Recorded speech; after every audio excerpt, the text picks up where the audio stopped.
Hey, hello, good morning, everyone. Welcome to the course preview for the SwiftUI Core Data Money Tracker course with iPad support. I hope you guys are having a fantastic day, and I hope you're ready for today's very short video.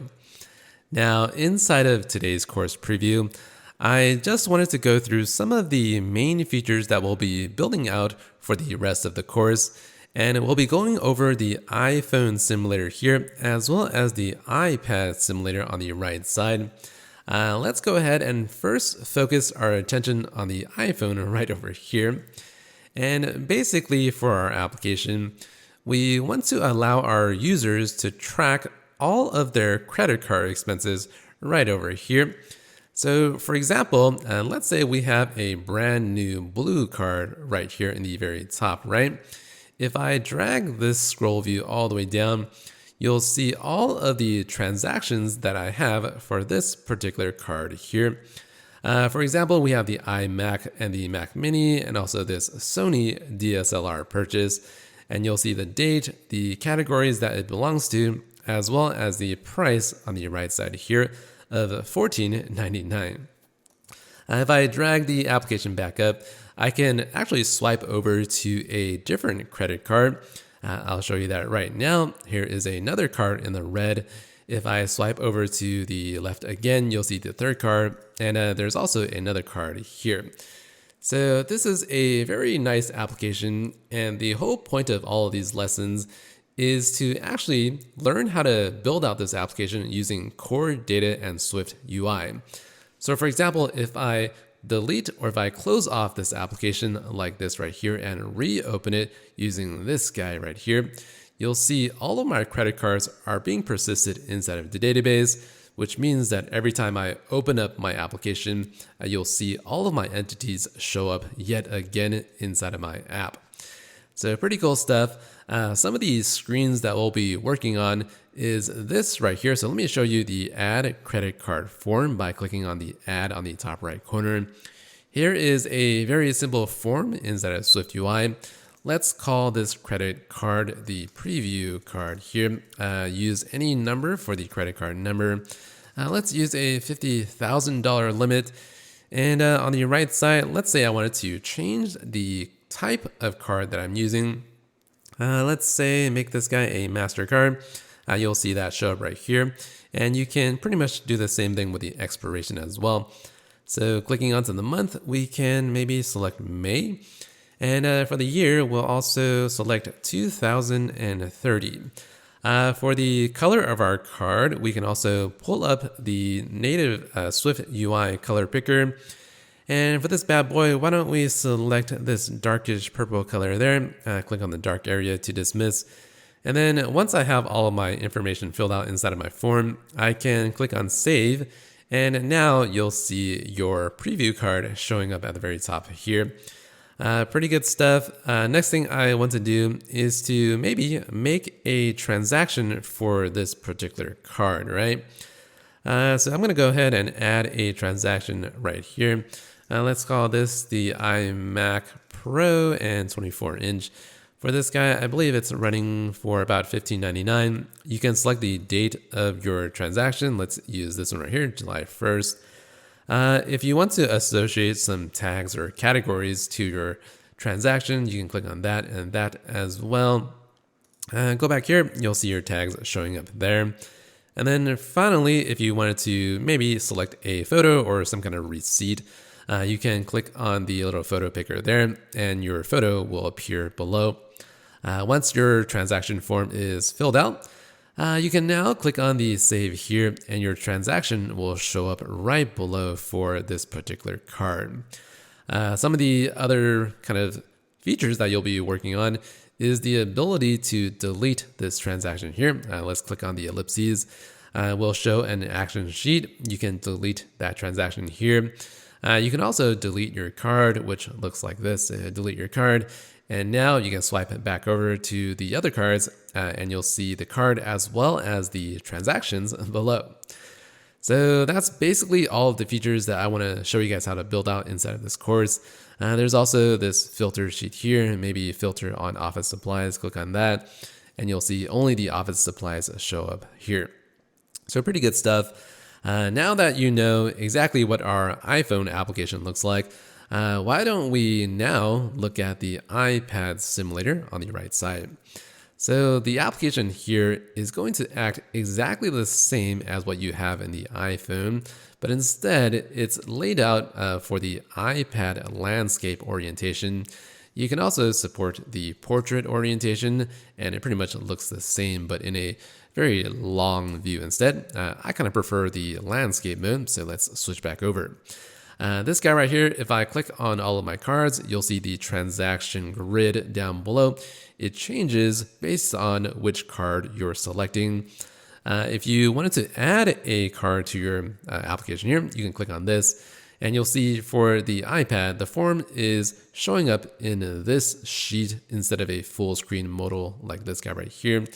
So I'll show you guys how to build out this. If you wanted to add a credit card, you can say test ABC and 1, 2, 3, and click on save. Your credit card will show up right over here. You can delete this bad boy as well. Just delete that and you'll see your credit cards will slide back over.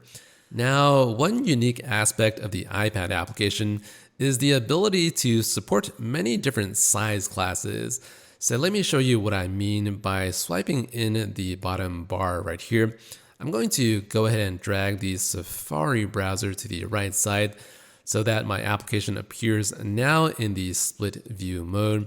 I'm going to drag this to the right a little bit, and you'll see for the iPad application, right? Whenever it's in this landscape view, and when we have the split view app on the right, our application appears just like this there. You can click on everything inside of your app. It behaves exactly like it does in the full screen mode. Now, if you swipe this to the middle right here, you'll see that the size class of your application now is very, very compact in terms of the width. And whenever that happens, we are switching over back to the iPhone view, which looks exactly like this here. We have our credit cards at the very top, allows us to swipe through right here, and we can drag this guy up and down. So this is pretty cool, and I'll show you guys exactly how to build out all of the features that you saw in this course. So hopefully you guys are ready. If you guys want to check out the free first lesson below, go ahead and click on the link, and I'll see you guys in the first lesson. Bye-bye. Hey, hello everyone. Welcome to the very first coding lesson of the SwiftUI Core Data course today. I certainly hope you're doing well. And I hope you're ready to start learning about how to utilize the SwiftUI framework along with core data to build out this wonderful application right over here on the right side. Now, as you can see, I have two simulators up on my screen here. And the right simulator, the iPhone 12 Pro Max here, this application is pretty much what you saw in the preview video of the course. And this is going to be the final version of our application. Before we can actually build out something as complicated as this here, I would actually like to start off with something much, much simpler. So in other words, by the end of today's lesson, we're gonna be able to build out this version of our app right here. And today's lesson, I would like to just focus on the UI portion of our app. And in the next lesson, we'll start to talk about core data in much more detail. Okay, so hopefully that sounds good. I'm going to go ahead and start coding out my project right now. First thing I'll do is I'll move these simulators to the right side corner here, which should give us a lot more space to work with on the left side. Okay, so that being said, I'm going to go ahead and head into my Xcode editor, hit Command-Shift-N to show my new application prompt. Now, this is going to be Xcode 13 beta. Let me show you the exact version that I'm using here. So this is pretty much what we're calling beta 2, and it looks pretty much like this here. All of the code that I write in today's video will be compatible with Xcode 12.5. So if you want to see the final project of everything in this video, just make sure to hit the download below. Okay, that said, let me close out of that and continue inside of our editor yet again. First thing that you want to click on is iOS and app, so that's pretty straightforward. I'm going to call this the SwiftUI Core Data Spending Tracker, and let me spell that correctly, LBTA. And for the options right here, it doesn't really matter so much. You want to make sure for the interface, use the SwiftUI framework, language Swift, and you want to make sure to check the Use Core Data checkbox there. It doesn't matter if you host or include tests, so I'll just leave this single checkbox, leave that one marked like so, and you should be good to go. I'm going to head into my file directory and just save this project somewhere inside of your computer, and you should be fine. All right, so there we go. We have our project created inside of Xcode. I'll expand this out just a little bit further.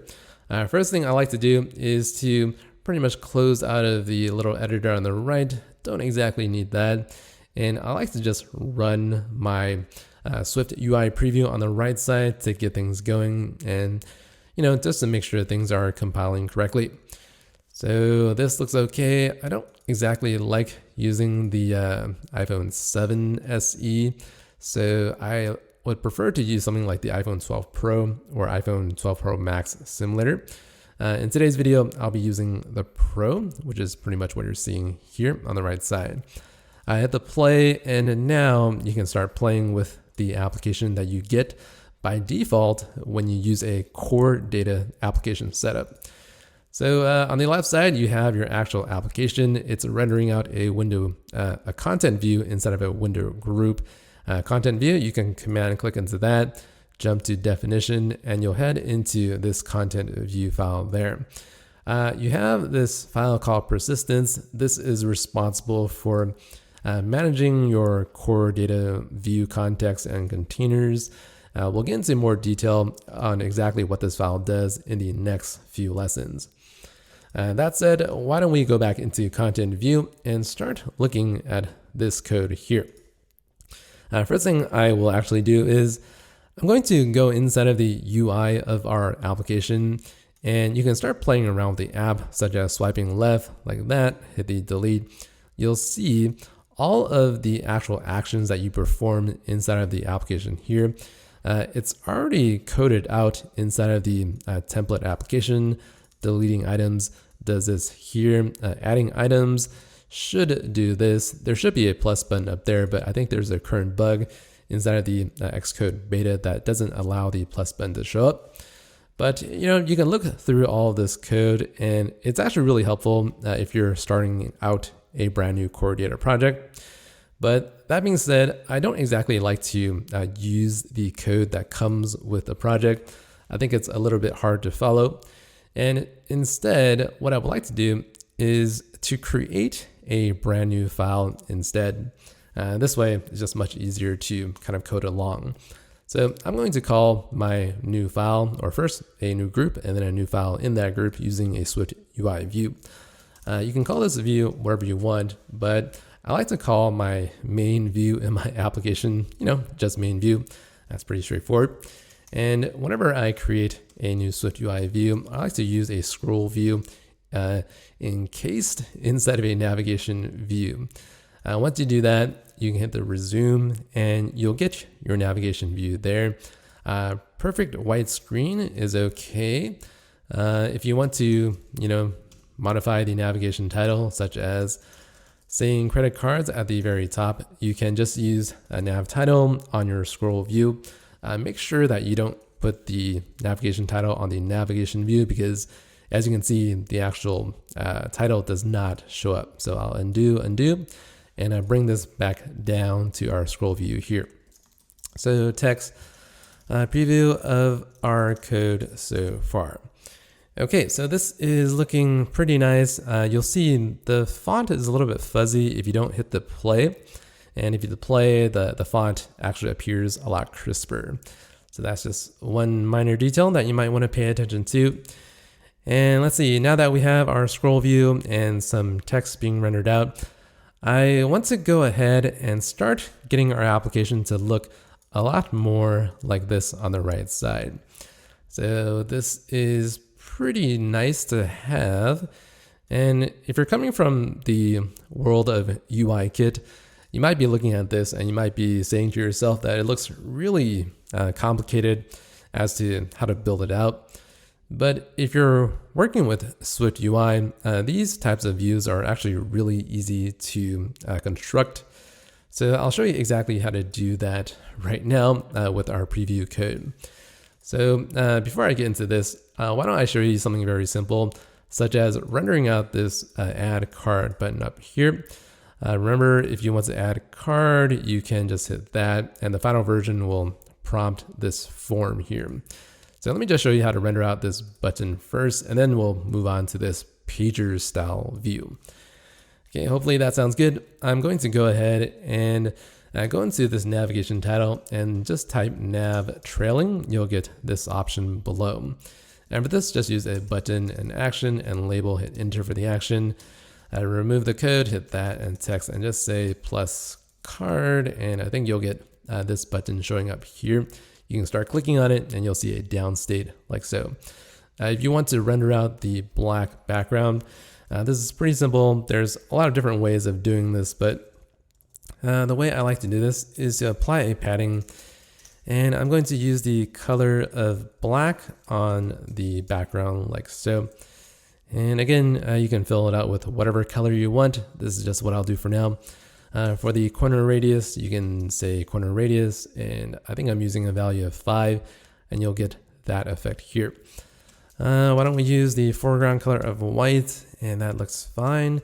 You can also use a font system size, let's say 14, and with a weight of bold, and that's already looking a lot better. Maybe bump this up to something like 16, and that looks okay. So if you want to change the actual padding values on the left and right edge, you can do this padding right here. So I'm just going to use edge insets, use the top leading of, let's say 8, 12, 8, and 12. Once you do that, your button appears something like this here. Obviously, you can configure the button to look however you want. And this is what we have so far. Okay, so now that we have our button accomplished and all coded out, why don't I show you another trick before I move on to this view here. So instead of having all of your code inside of this main view, it's actually a good idea to start cleaning up your code.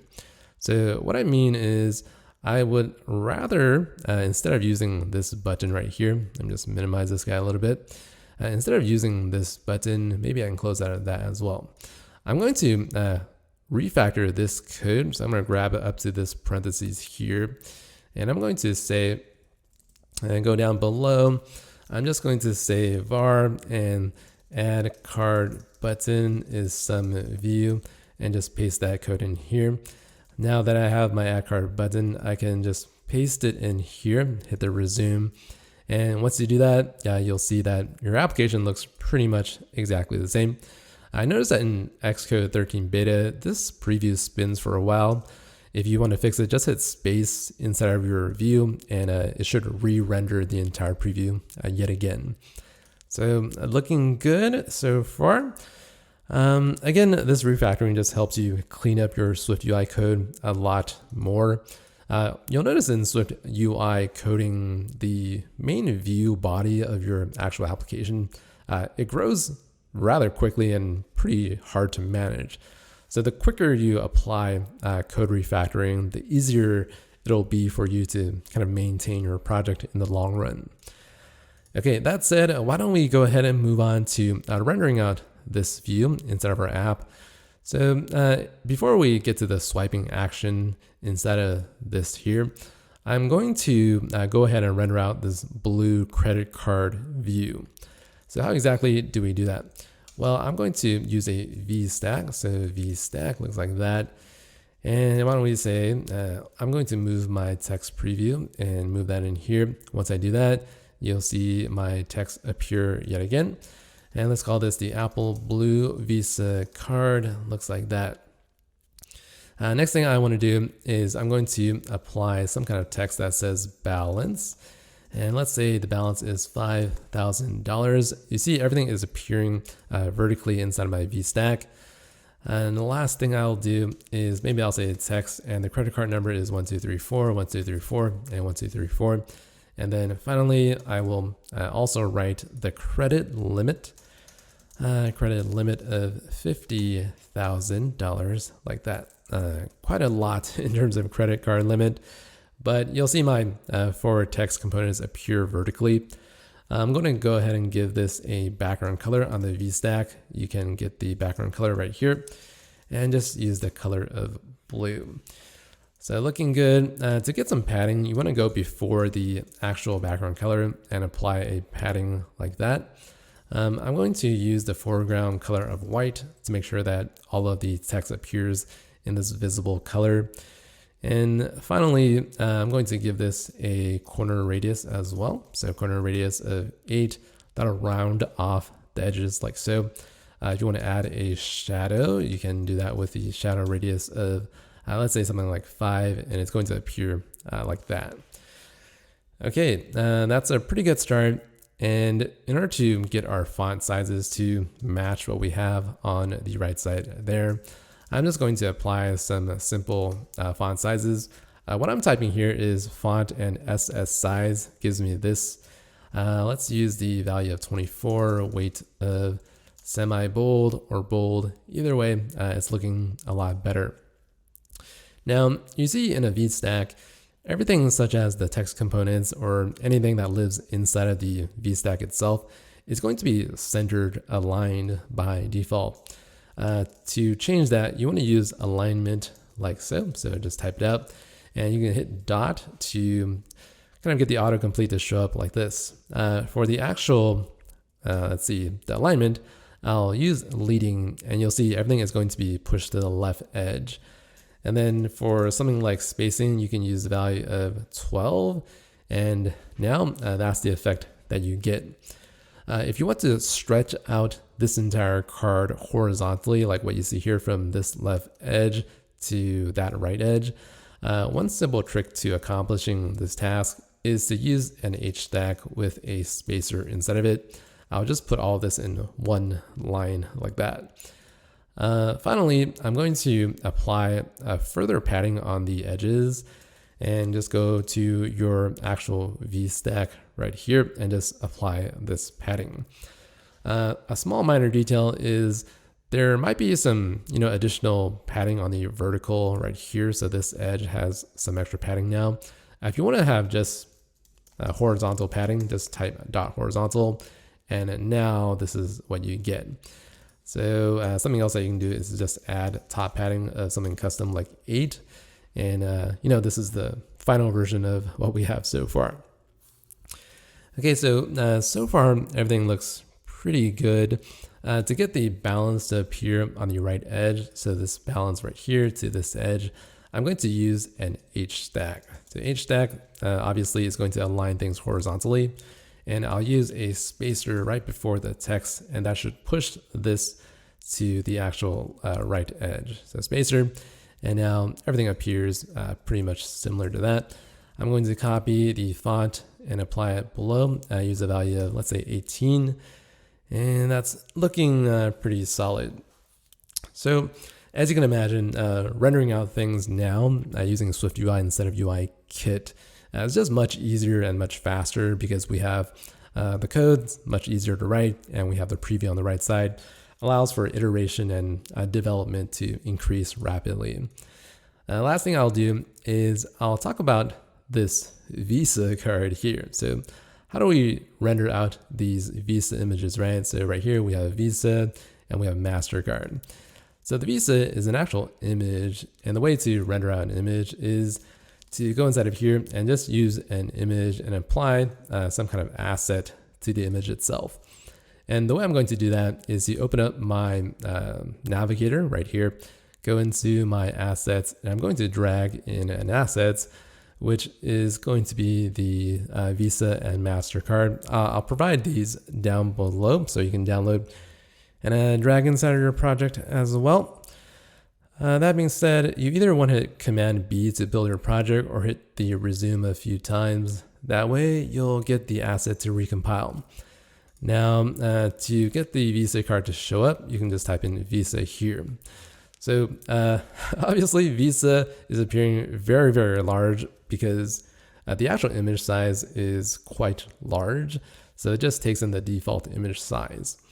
To resize this, you want to apply a resizable to it.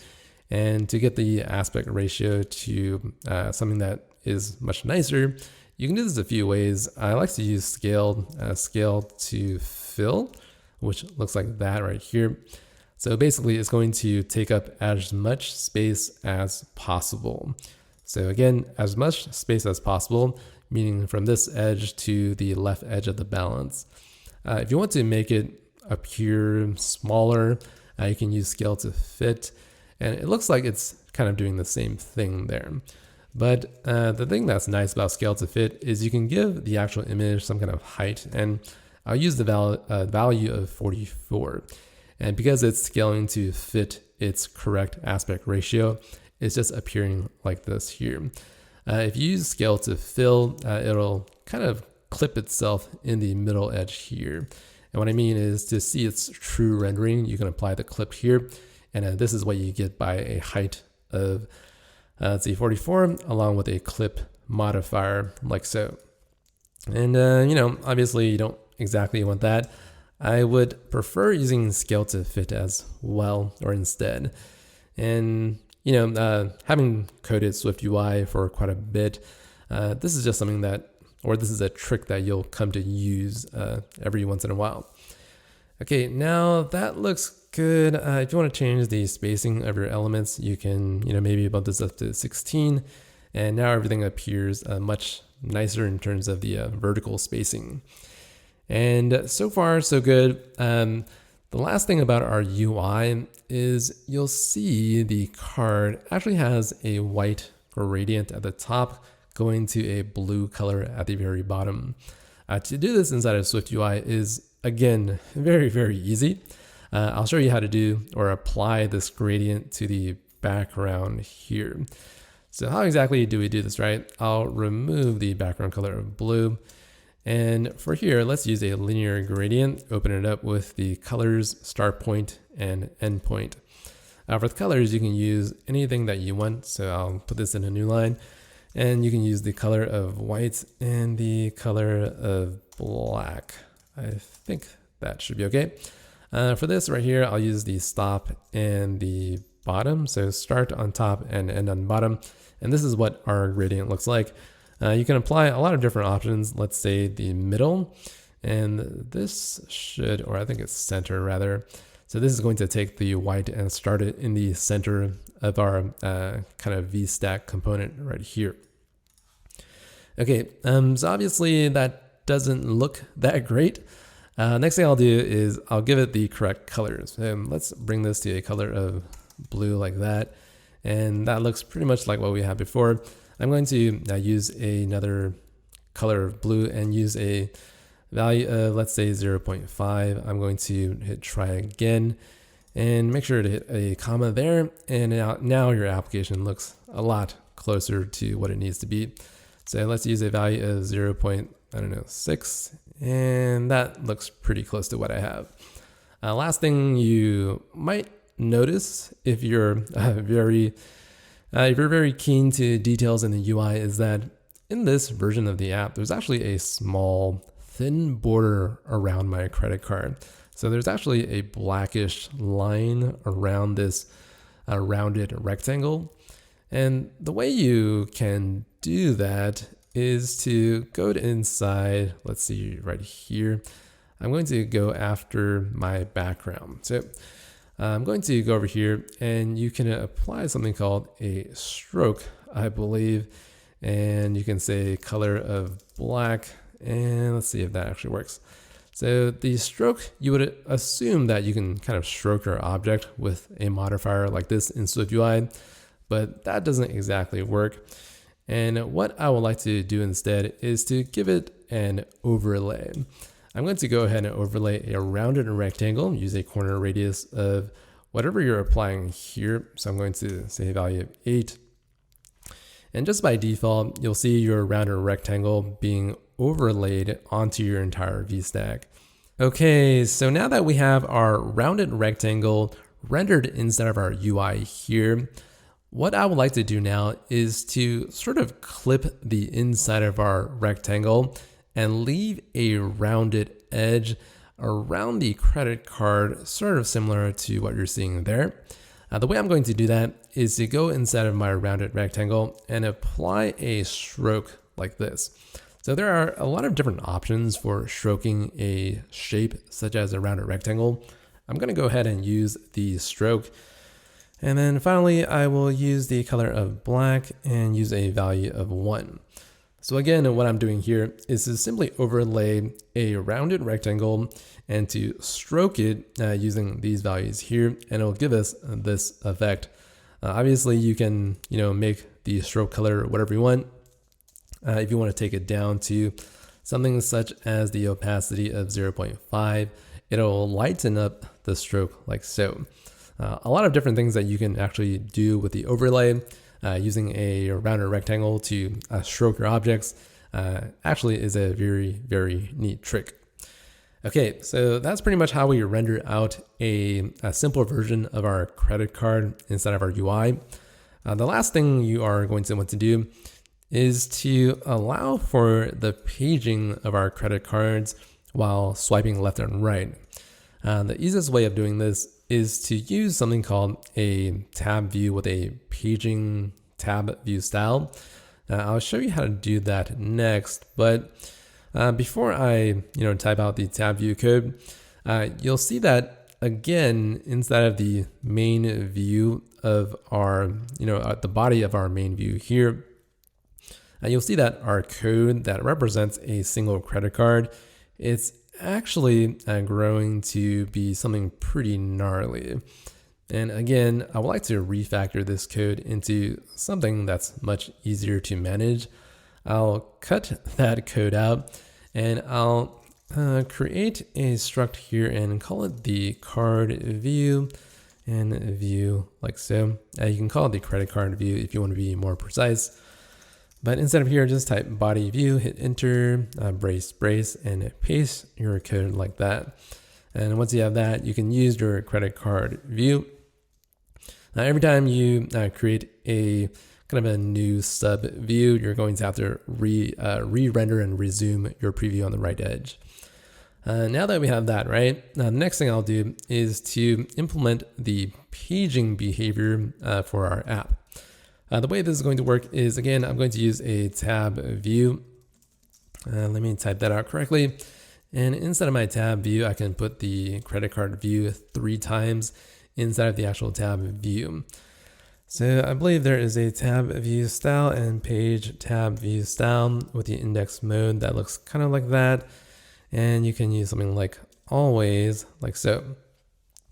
And you notice right out the bat here, when you apply a tab view, you'll get this effect.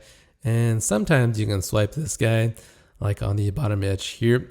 You might be asking, why is my tab view appearing so thin, right? Well, I think it appears to be just the size of this page control component here. So instead of having it to be that short, I'm going to apply a frame of, let's say, 280. And once I have that, you'll see these dots appearing below. To push this up just a tad, I'm going to give these credit cards a padding value. Let's see, padding value of bottom, and that appears like that. And you'll see everything should be aligned correctly, but this is actually a lot higher than the next card. One thing that you can do is to apply a value of, let's say, 24. This is going to make this appear a lot higher.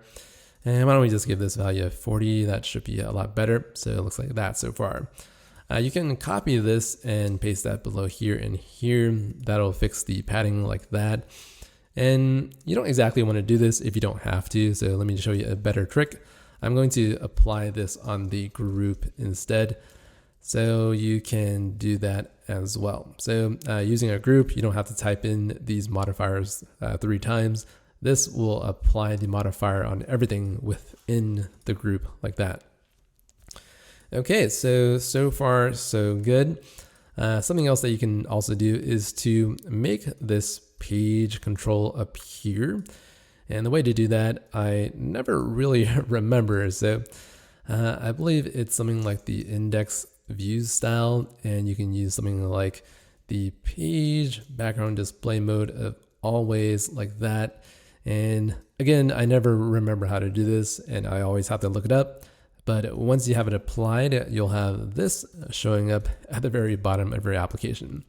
If you want to push this up a little bit further, you can do something like this, apply a 50 instead of the 40, and that should be fine. If you want to have 5 cards instead of your top pager right here, you can take all this stuff and use a for each loop instead.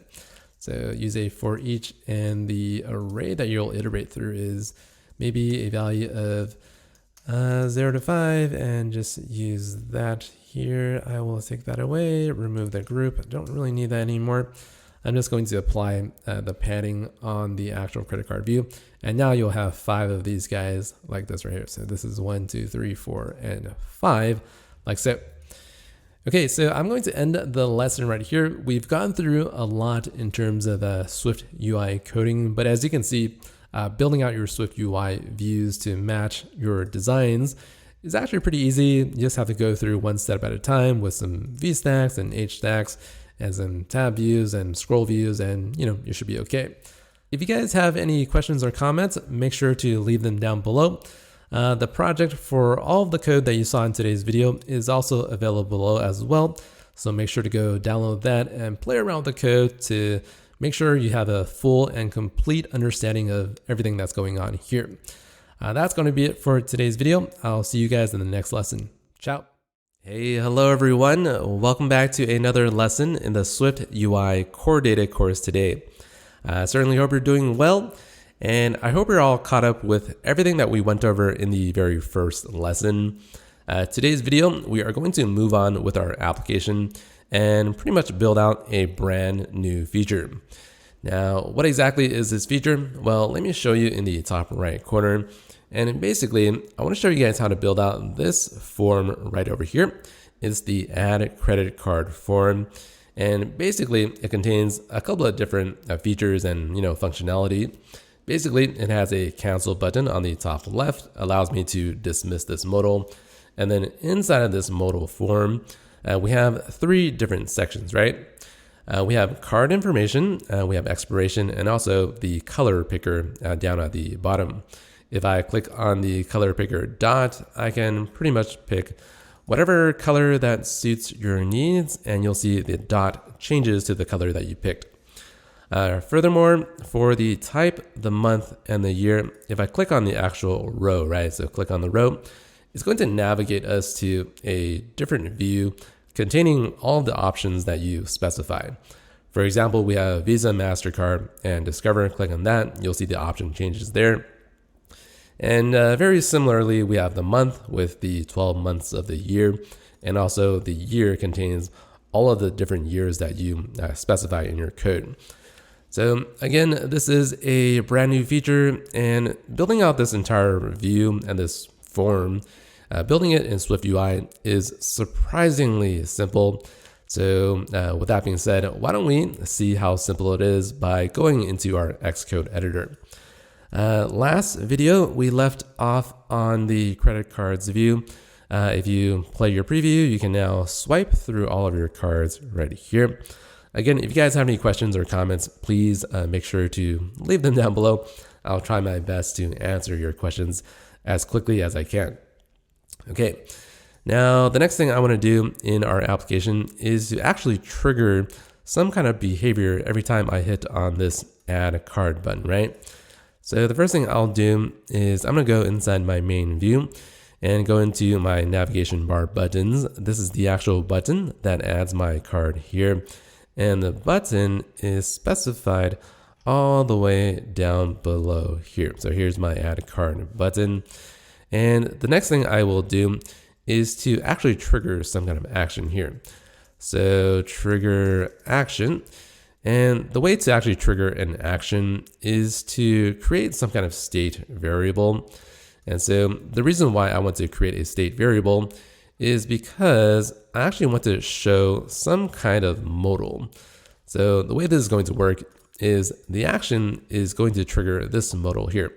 So I'm going to go back into my main view. I'm going to create a spacer here. So spacer, it doesn't have to be a spacer. You can actually attach this to anything, but I like to use a spacer with a full screen cover.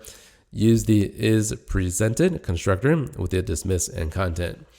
Now this guy, it's going to actually show every time this binding variable is triggered to be true. And let me just show you what the code looks like. It's going to be a lot easier to follow. I'm going to call this state variable should present add card form and just set this guy equal to false by default. And if you can, I like to specify my variables as private whenever I can. So there you go, private makes your code a lot more easier to maintain.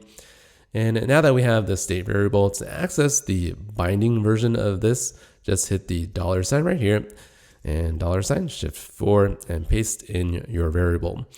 For the dismiss, I don't really need it, so I'm just going to use the nil and hit enter here. You'll get the brace and your code. So the actual code right here, I'll just say add card form using a text component.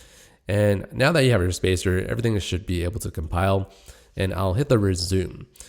Now, the thing about our preview right now is that once it renders, I'll hit a space and I'm just looking at this green dot right here. You'll see that it renders out, but it doesn't show this spacer form. So one thing that you can do to trigger the actual form is to put in a hack here. So this is what I'll call a hack. You can hit dot and on appear on this tab view component, hit enter and change the present state variable to actually go from false to true. So whenever the tab view appears, so it appears very briefly, it's going to toggle the variable and then it's going to show this modal here. So this modal is going to actually represent this view. The text component here is pretty simple. So let me just do something else. So navigation view right here, and we'll put in the text variable and add a navigation title like this. So add credit card, you'll see the changes reflect inside of our preview like so. Okay, so that's pretty much how we show this modal. And now let's go back to our hack right above. And the reason why, this is bad practice is because you don't really want to trigger something on appear if you don't actually want it. So I'll comment that out for now. And what I'll do is I'm going to actually go back to my add card button, which is just below. You can command click into the actual code and you'll find it right here. So the actual action that I want to trigger is the toggle. So I'll just copy that. And once I have that in place, the preview will update and I'll hit the card or the add card button rather. And once I do that, you'll see add credit card appear right inside of your application. So this is pretty much how you show a modal. And if you want to run this in a simulator, what you can do is, let's see, I'll go back to my application file here. And you see by default, it's going to show your content view, right? I'm going to go and change this to an iPhone 12 simulator. And I will hit the run button here or just hit Command R, which is what I typically do. And you can wait for your application to build out. And I'm currently running my running Xcode and all of what you see on my desktop. This is a M1 Mac Mini with 16 gigabytes of RAM, so things should render quite quickly. On my old MacBook 16-inch Intel machine, it takes quite a while to launch these simulators right here. So if you're on an older machine, don't fret. Things will eventually run once it's ready. So when this application launches, it's actually going to show this content view, which is going to appear as a white screen. And all you have to do is you want to change this to a main view, which is your main view over here, and hit the Command R to run again. And once you do that, you'll see your main view appear with the credit cards above here. You can swipe through, hit the add card, and now you'll see your add card form, yet again. Okay, so again, pretty good stuff. I'll move this guy out of the way or just move it down here doesn't matter so much. Next thing I want to talk about is the actual cancel button on the top left, right? So going back to our main view, how do I actually add a cancel button to this form? Well, there's a lot of different ways of doing this. And you'll see that for the actual form, which is right here. So here is my add card form. I can simply add a navigation button on the top left. So I'll show you a quick way of doing this, which is probably going to be the incorrect way first. And let me show you how this is done. I actually like wrapping everything inside of a scroll view. So let me just make it look a little bit neater. And once this renders out, it should appear. I will hit a space and this should be okay. Next thing I'll do is maybe I'll hit the stop right here and I'll hit a space again. Sometimes the simulator doesn't exactly render out correctly. I'm not exactly sure why, but when this happens, I feel that sometimes I have to change the actual simulator back to the 12 Pro, which was working before.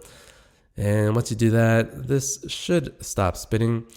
And I think I was working on the Pro Max, so I'll change it back to the Pro Max. And now it's finally working. So again, I'm not sure exactly why this is happening, but sometimes the simulators don't cooperate. So just change to a different simulator and you should have your preview up and running. So back to our project, I want to show some kind of button on the top left that says cancel. And upon hitting the cancel, we are going to dismiss this entire form. So the way to do this is to go inside of your navigation form right here. And you want to say navigation and leading. So I'm just saying nav leading. And for this, you can just say button with the action. You'll get this to show up and we'll hit brace and label like that. So sometimes the autocomplete doesn't work entirely correctly. So you have to type out the code yourself. Once you have your button, you can hit the card and you'll now see your cancel button appear on the top left. So the question that we have to answer now is, whenever we tap on this cancel, right, we're going to trigger this action here. And what action will actually dismiss our modal? Well, this is pretty easy and some of you guys can guess the actual answer. You just want to go inside of your should present add card form and just hit toggle right here. And the moment that you do that, you can hit the add card button and hit the cancel. And because we actually toggled this back to false from the true value, it's going to dismiss this entire full screen cover here. And you know, this is pretty simple and the logic seems to be okay, right? But the thing about these views and this type of logic is that usually when you create a separate modal, which is this view here, you usually create your modal as a separate view, and this isn't going to work. So what I mean is I'm going to cut this code right here. And the next thing I'll do is I'm going to go up above the main view and I'll create this right here as add card form and make sure it is going to be a view right here, type in body view and just paste in the code here. So this is going to be my actual form where I add my cards. And you see the actual add card form, this struct or this class, right? It doesn't have access to this state variable here. So how do we actually fix this problem? Well, there's a lot of different ways to deal with this issue here. And one easy fix is to just simply add the state variable as a dependency of your form. And this is a good exercise, but I don't exactly recommend this solution. So I'll kind of show you what it is first. Just say var, and I will copy that and paste that here and set this guy equal to a Boolean. And now that you have this binding, right, you can see that error goes away.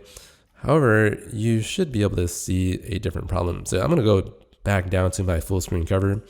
And the actual view that I'll show is my add card form, which is right here. Open this up and you'll have to pass in your state variable as a binding. So the way I do this is very similar to before. Just hit the $sign. and then paste in your variable like so. And now you can rerun your code and you'll see the exact same functionality. Namely, we have our cancel button on the top left, and we're going to actually toggle the binding variable that we pass in from this main view. So again, click that and we can cancel, and this variable, it actually is this right here because we're passing the binding. This way we can trigger a change to a state variable from the actual child view, which is our add cart form. Okay, so again, I don't exactly recommend this particular solution. It's not entirely incorrect, but you don't exactly want to introduce dependencies to your subviews if you don't have to. So what I mean is there's actually a nice solution that SwiftUI presents you with, and the solution is to use an environment variable instead. So I'm going to show you the code, and I will call this a presentation mode variable. So for environment variables, right, you can actually access certain special variables called presentation mode. And let's see, this looks okay. I want to omit that code here, and I'll omit this as well.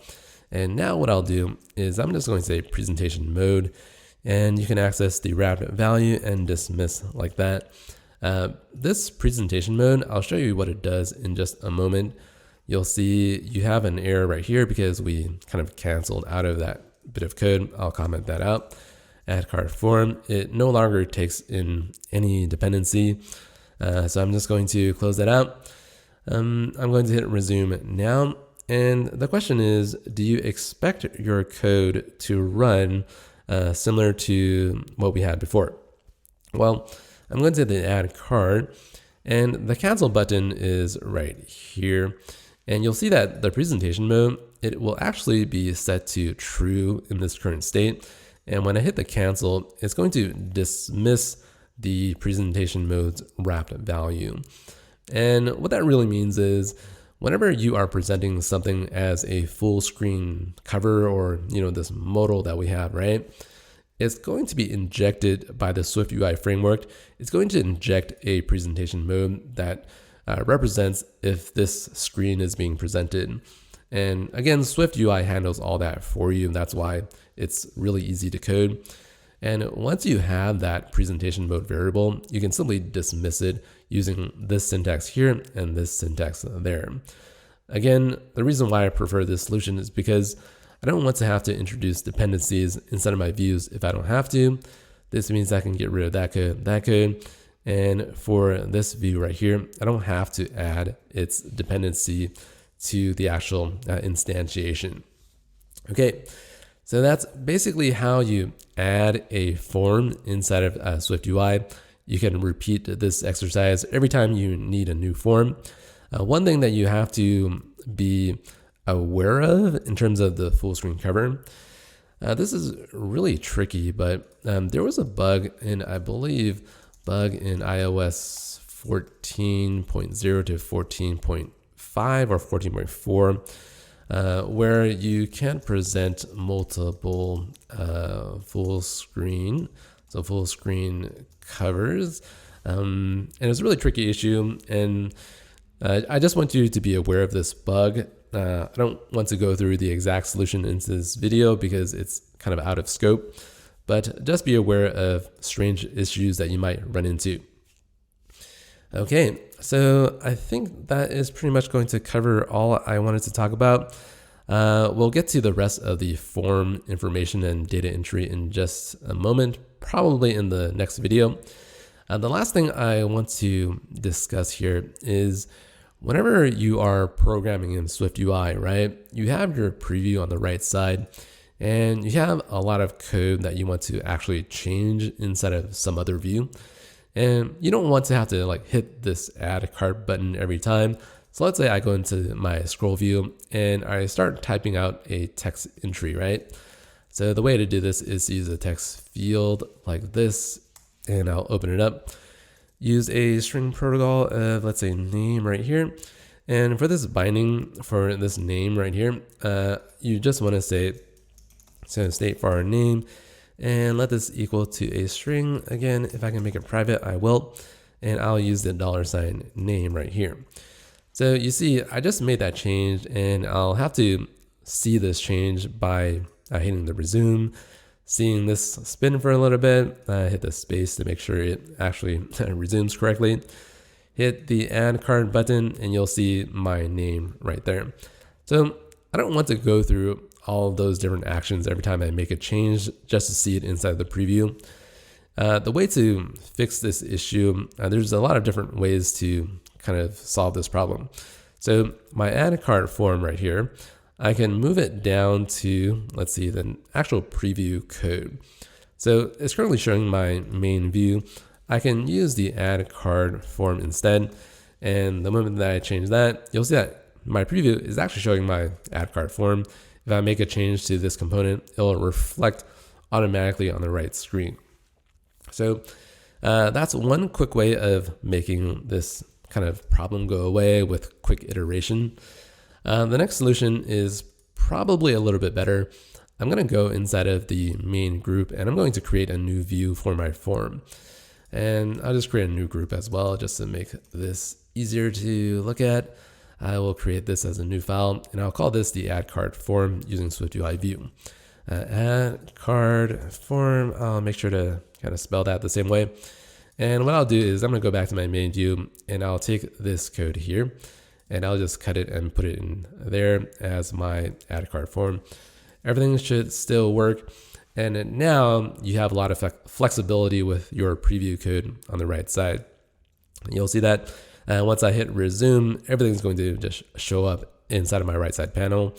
And now let me just show you a quick change to the actual view. For this modal, it's actually a form and not a scroll view.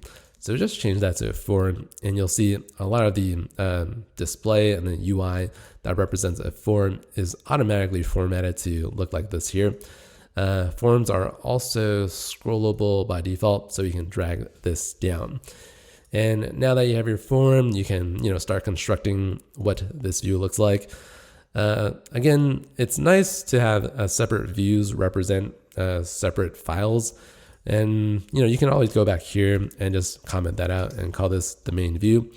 And if you want to see the entire workflow, you can just change this right here and hit the add card, and now you'll see your form like that. Okay, so that's going to wrap it up for today's video. I'm going to show you guys how to actually create this form that you're seeing on the right side in the next lesson.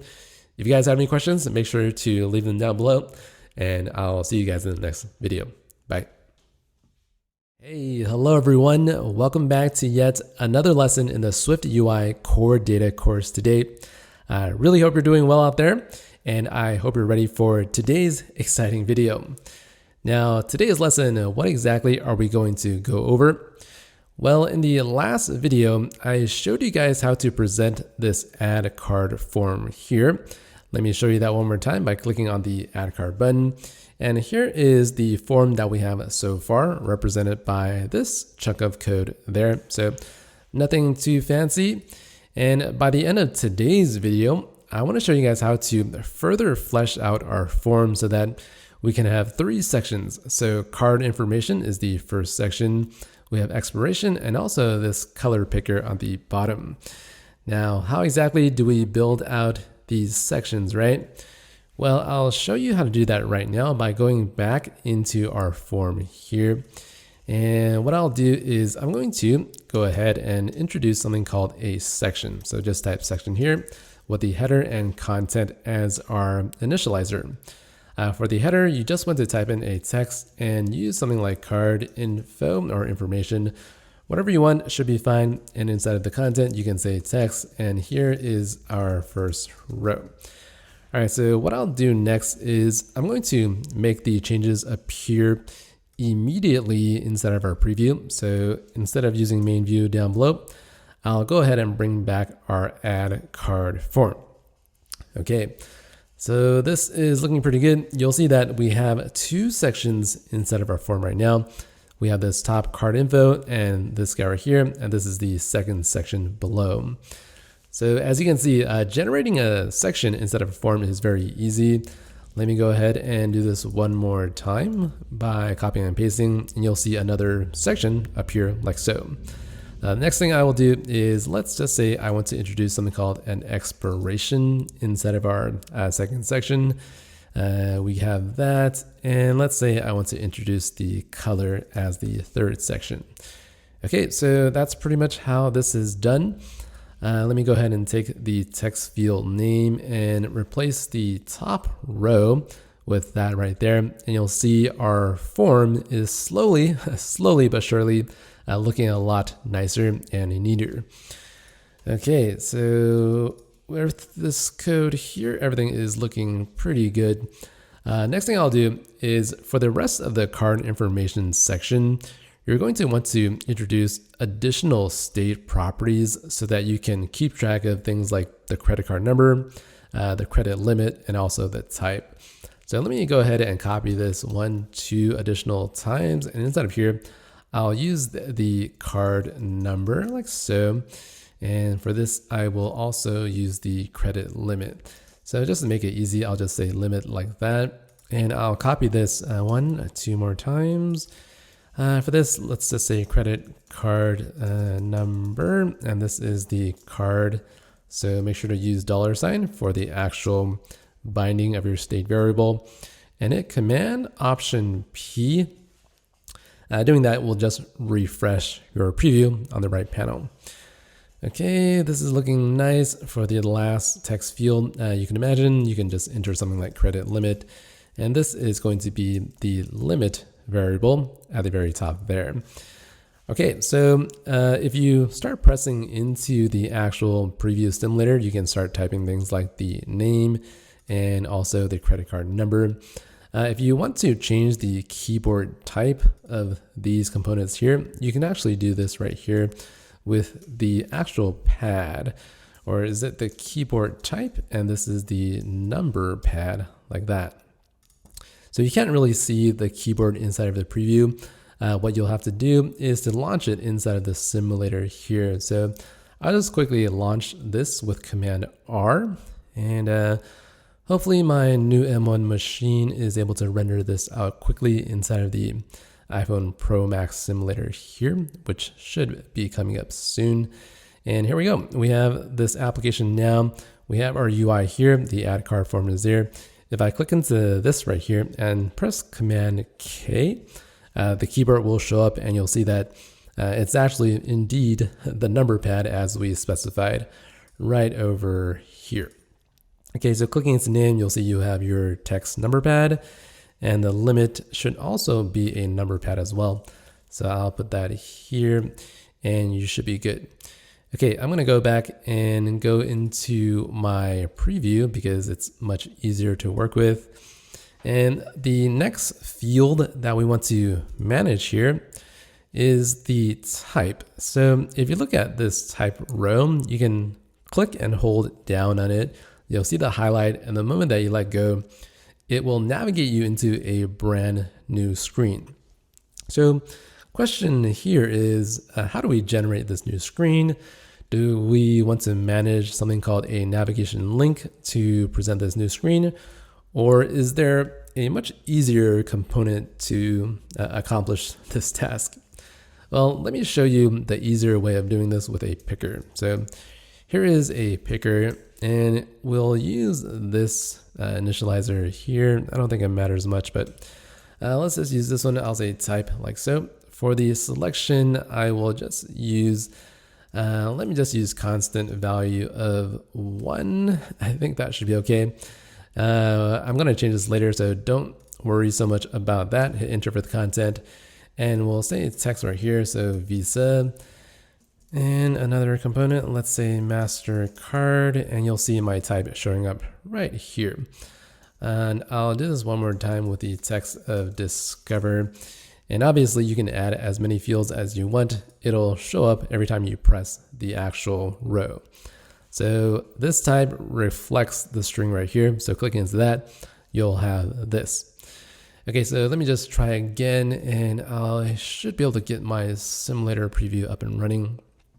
I don't think I need this, so I'll just close out of that. Okay, so this is still spinning. Again, I like to hit the space bar to make sure the preview reruns itself. Sometimes it'll, I don't know, hang and just go inside an infinite loop if you don't stop it. But looks like my preview is up. So click into this, you see I have Visa, MasterCard, and Discover somewhere right here. So hopefully the Discover will show up, but it is indeed there. So the next thing I want to do is, you see that every time I add a new card, right, I have a default value selected, and also I have this check mark there on the right side. If I click on MasterCard, you see that the check mark goes down to the middle section. And the question is, how does this work? Well, if I maintain the selection to the correct state variable, I can actually get a default value, and I can actually get the check mark to show up as well. So the way to do this is to use something called a tag. So set the unique tag on the value of the view, and let me just use the value of 1 here. So what does that do? Well, it should give me something that highlights the MasterCard, but I'm not exactly sure why it's not showing up. Let me run this in the simulator. Hopefully it'll fix some of the bugs that I suspect Xcode is having. All right, so with my application up and running in the iPhone Pro Max simulator here, I can hit on the plus card, and you'll see by default, the selected type is actually MasterCard. Now, the reason why that's happening is because the constant of 1 is actually being marked by the tag here. And so that's basically how this is going to work. And to get it working for the preview, I think I had to stop and play 1 time. And the moment that the simulator is up and running again, everything should be working. So MasterCard is here, and that looks okay. If I move the tag over to the Visa, let me see if that will actually work. This is going to look okay. Wait for the preview to show up. You'll see that wherever I move the tag, it's going to correspond to the correct selection, like so. Okay, so obviously this constant of 1, it's a little bit of a hack. I don't exactly want to utilize this hack here, and instead I want to say state private var, and let's just use the value of card type and set it equal to Visa at the very default value in the beginning. So the next thing I'll do is, for the card type, I'm going to use this instead of the constant, so use $ of card type. And then the next thing I will do is, for the tags, I want to use something like Visa. Here is my MasterCard. And finally, let's use Discover like that. So Command Option P just to rerun my preview again. You'll see Visa's here, hit MasterCard. You'll see Master and Discover like that. So, that's basically how you set up a picker inside of SwiftUI. If you want to improve this code just a little bit here, you can instead use a for each. So let me just show you how this is done. I'll use the Visa, MasterCard, and let's use Discover here. Okay, and this is looking pretty good. For an array of strings, you want to use the ID of the actual string itself, using self, and you can say card type is here. Next thing I will do is use in, and I will replace this code. We'll do this programmatically here. So use the string of the card type like so, and this is also going to be the string of card type. So string of card type like that, and you no longer need this right here. Once you have that code up and running, you'll see that everything still looks the same. You have your MasterCard. And the advantage of doing this is, let's say you want to introduce another card type, you can just punch it inside of your array of strings there. And once you do that, you'll see that your Citibank option shows up below. Okay, so looking pretty solid with all of our sections and our pickers there. The next thing I'm going to do is I want to show you guys how to set up the month and year pickers as well. As you can imagine, setting this up is very similar to this picker object that we specified there. So how do we do this? Well, let me just copy and paste that here.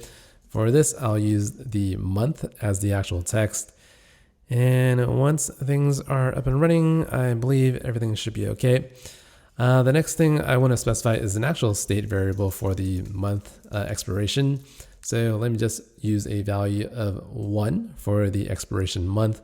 The reason why I'm doing that is because obviously the start of the year is January, which is the first month, which is represented by 1. You can use the index value of 0 if you wanted to do that, but using 1 just makes a little bit more sense for me. Okay, next thing I'll do is for the actual section, which is down below here, I want to make the for each loop through an array of numbers instead. So what I'll do is use the value of 1 to 13, and this will just be a num like that. And inside of the actual text, I'm going to use a string of the number like so, and the card type of num as well. So I noticed that the preview is spinning for a while, and it looks like it's up and running again. Okay, so we have month right here. We can actually click into it. So let me wait for that.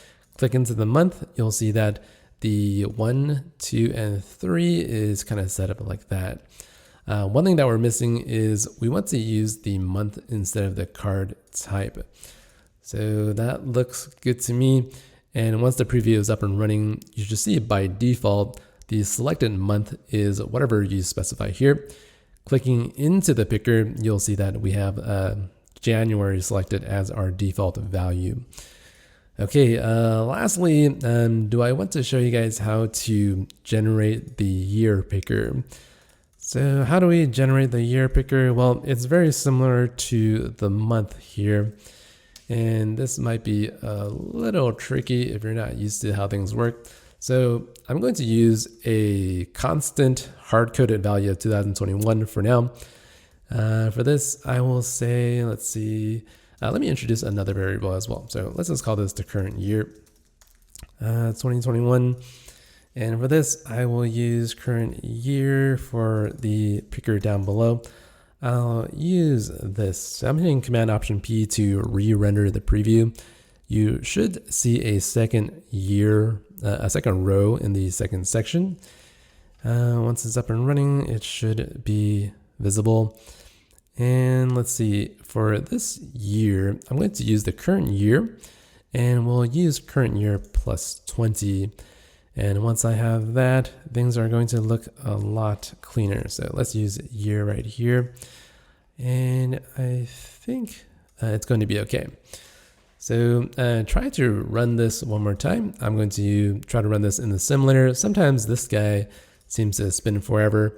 And whenever that happens, you might just want to run things in your simulator instead. So let's see, this is now showing up here, which is fine. Let me hit the add card. You'll see year of 2021 right there. And you'll see all your years are going to be selectable inside of your picker like that. And it'll show up as the selected option on the right side there. Okay, so let me switch back to the previous version of the app here. And the last thing you want to do is a couple of things here. You want to introduce your color picker inside of your preview as the third section here. So how do we want to introduce a color picker? Well, for the third section of color, you simply want to use the color picker, which is here. And there are a couple of different versions of the initializer. So I believe you can just use this one right here. And for this, I'm just going to say color. And to generate a binding for a SwiftUI color, you simply want to do something similar to your other state variables. So let's see, private var and color is a color of, I'm going to use the default color of blue.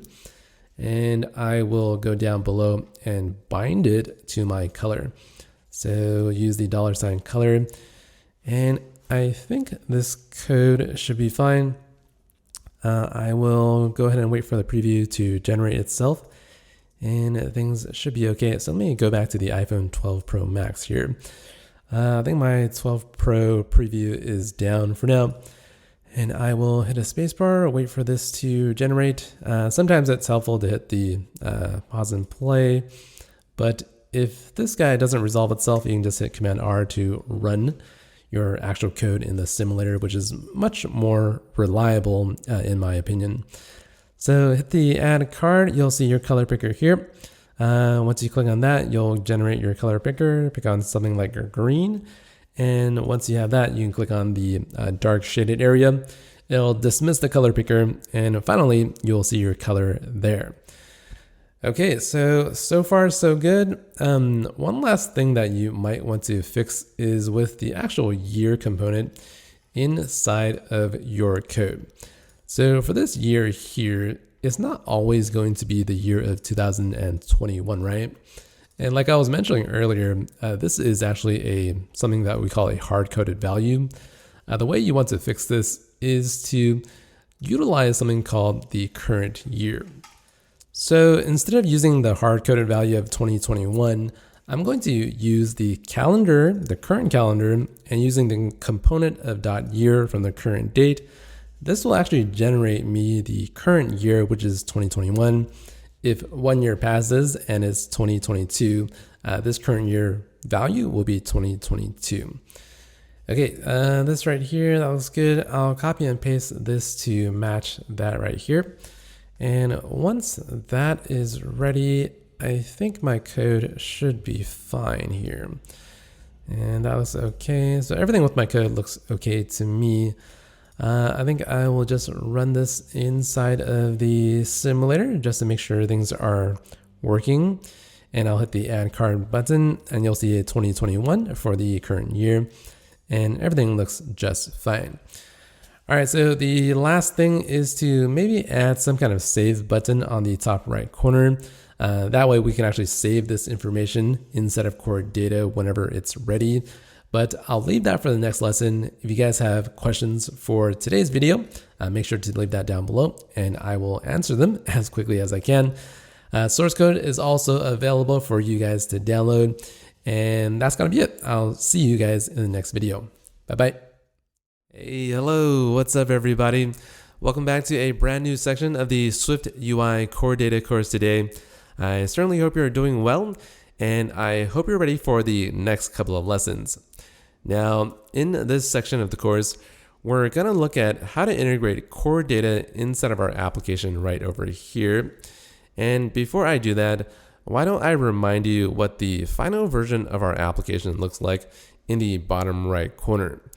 So the way core data is going to operate is I'm going to add a new card and persist it inside of core data. I'll show you how that works by hitting the add card button. Now for one of the properties of my credit card object, I'm just going to give it a name of brand new purple. So purple, hopefully I'll spell that correctly. And purple card, I'll leave these guys as default empty. And the only thing that I'll change is the color down below. I'm going to select a purplish color. Let's use this one right here and click out of that and I'll hit save. Now, the moment that I save this purple card into core data, it's actually being persisted. What this means is I can actually close out of the application. I'll swipe up, terminate it, and I'll open my app one more time. And you'll see that card being persisted like so. So we have the blue, we have the red, and we have the purple. So I'm going to show you exactly how to persist your credit card objects inside of core data in this lesson today. But I'm going to actually go through a much more simpler exercise like this at the very top. So here is my application, right? And a couple of things that I can do is to use these two buttons at the top to delete all of my cards here. So I'll show you the delete like so. And if I want to save a credit card in the system, right, I can simply hit the add item, add, and you'll see I have 4 dots like so. If I close out of the app and open it up one more time, you'll see those same 4 dots. And here we go, we can swipe like that. And also, again, we can just delete all of our cards like that. Okay, so that's pretty much the idea for today's lesson. I'll get to figuring out how to add a card through this modal in the next video. I just want to go through SwiftUI and the core data syntax in today's lesson. That way you can get a much better idea as to how things work. All right, hopefully that sounds good. I'm going to head back into the Xcode editor now. And the first thing I want to do is to look at what my code is so far. Instead of my main view, I have the credit cards tab view, which allows me to swipe left and right. I can click on the play, and now everything is interactable like so. The next thing I'll do is I would like to make sure that this 0 to 5, I want to make sure that this value right here, I can change it according to some kind of variable right here. So amount of credit card variable is going to live somewhere right here. And let's say I modify this value to 3, right? And hit resume. You'll see the number of dots at the bottom here. It's going to show up as 3 instead. So 1, 2, 3. And I think that looks pretty good. Next thing I'll do is I'll add this button at the top left, and it's going to say add item.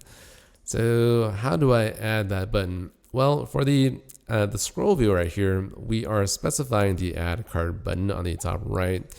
And the way to specify a button on the actual leading edge is to use leading instead. And the way this is going to work is you're going to use leading and trailing. I'll copy that and put that here. I'll comment this out here. Why don't I close out of the left section? That way I can get more space for you guys. And let's see, for the actual leading view, you can use a button with the action and label. Hit enter for that and hit enter for this and say text and add item like that.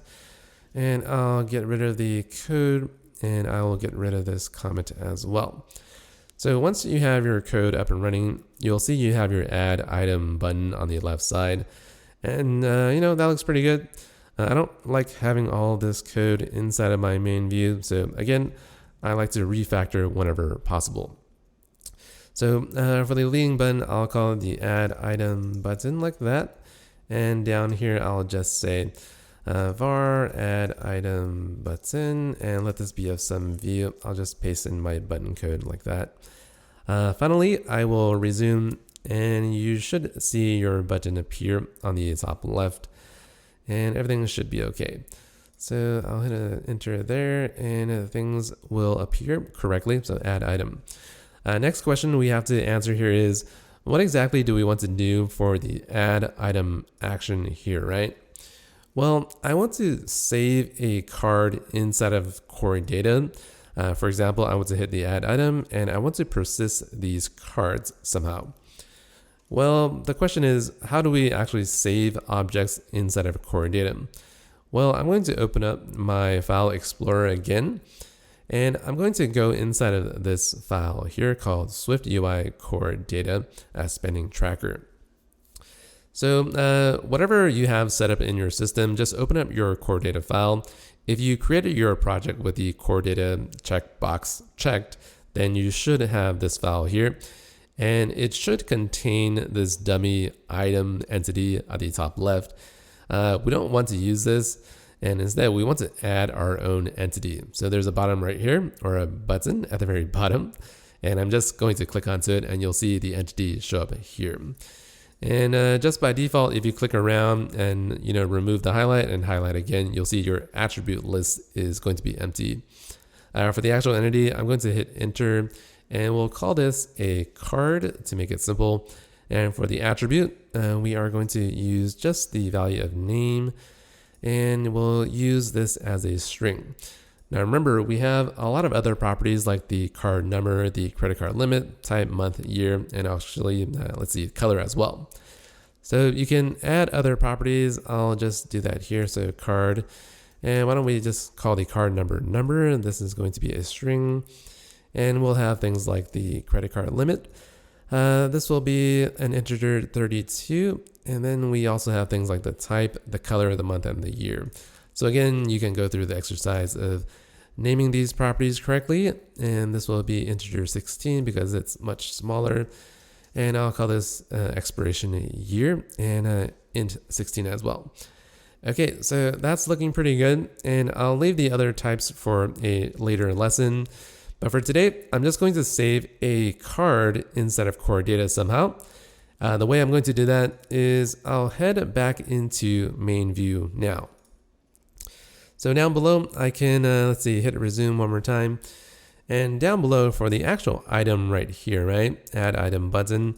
I want to create my core data object somehow. Well, there's a lot of different ways to type this out, but the way I like to access the code is to go back into content view here. And you'll see you can borrow some of the code inside of this file. And I want to actually copy this code here. There's not a lot of code, so I'll just copy it. And I'll explain to you line by line what this does. I'll just paste that in here. So let's see, with animation, I'll remove these comments right here because it's pretty ugly. And you don't exactly want this, so I'll comment that out as well. So basically, every time I add, let's see, hit the add item button, I'm going to create some kind of object called item using a view context, set one of the properties such as timestamp on it, and then I'll call save on the view context. And this is basically going to save my item inside of core data. Now you might be asking, well, what the heck is view context? Well, view context is going to be this here. So I'm going to say let view context equals persistent controller dot share dot container dot view context. So persistence controller is actually this file right here. So persistence controller, you'll see it living inside of here. You see that shared is actually this persistence controller. And then you have a container on it. And then you also have something called a view context. Now it's a little bit complicated in terms of what the syntax needs to be, but view context is essentially it's going to act like a playground where you store your core data objects by creating, updating, and deleting. And once you have your playground saved, it's going to actually persist those objects inside of the database. That's basically how it's going to work. Now, for our specific use case, instead of creating an item, we actually want to create a card object instead. So for example, we want to create let card equals the card, and we want to give it a context of view. So view context like this, so very similar to line 45. Now, the way we've typed out our code on line 44, Xcode isn't exactly going to recognize our card object just yet.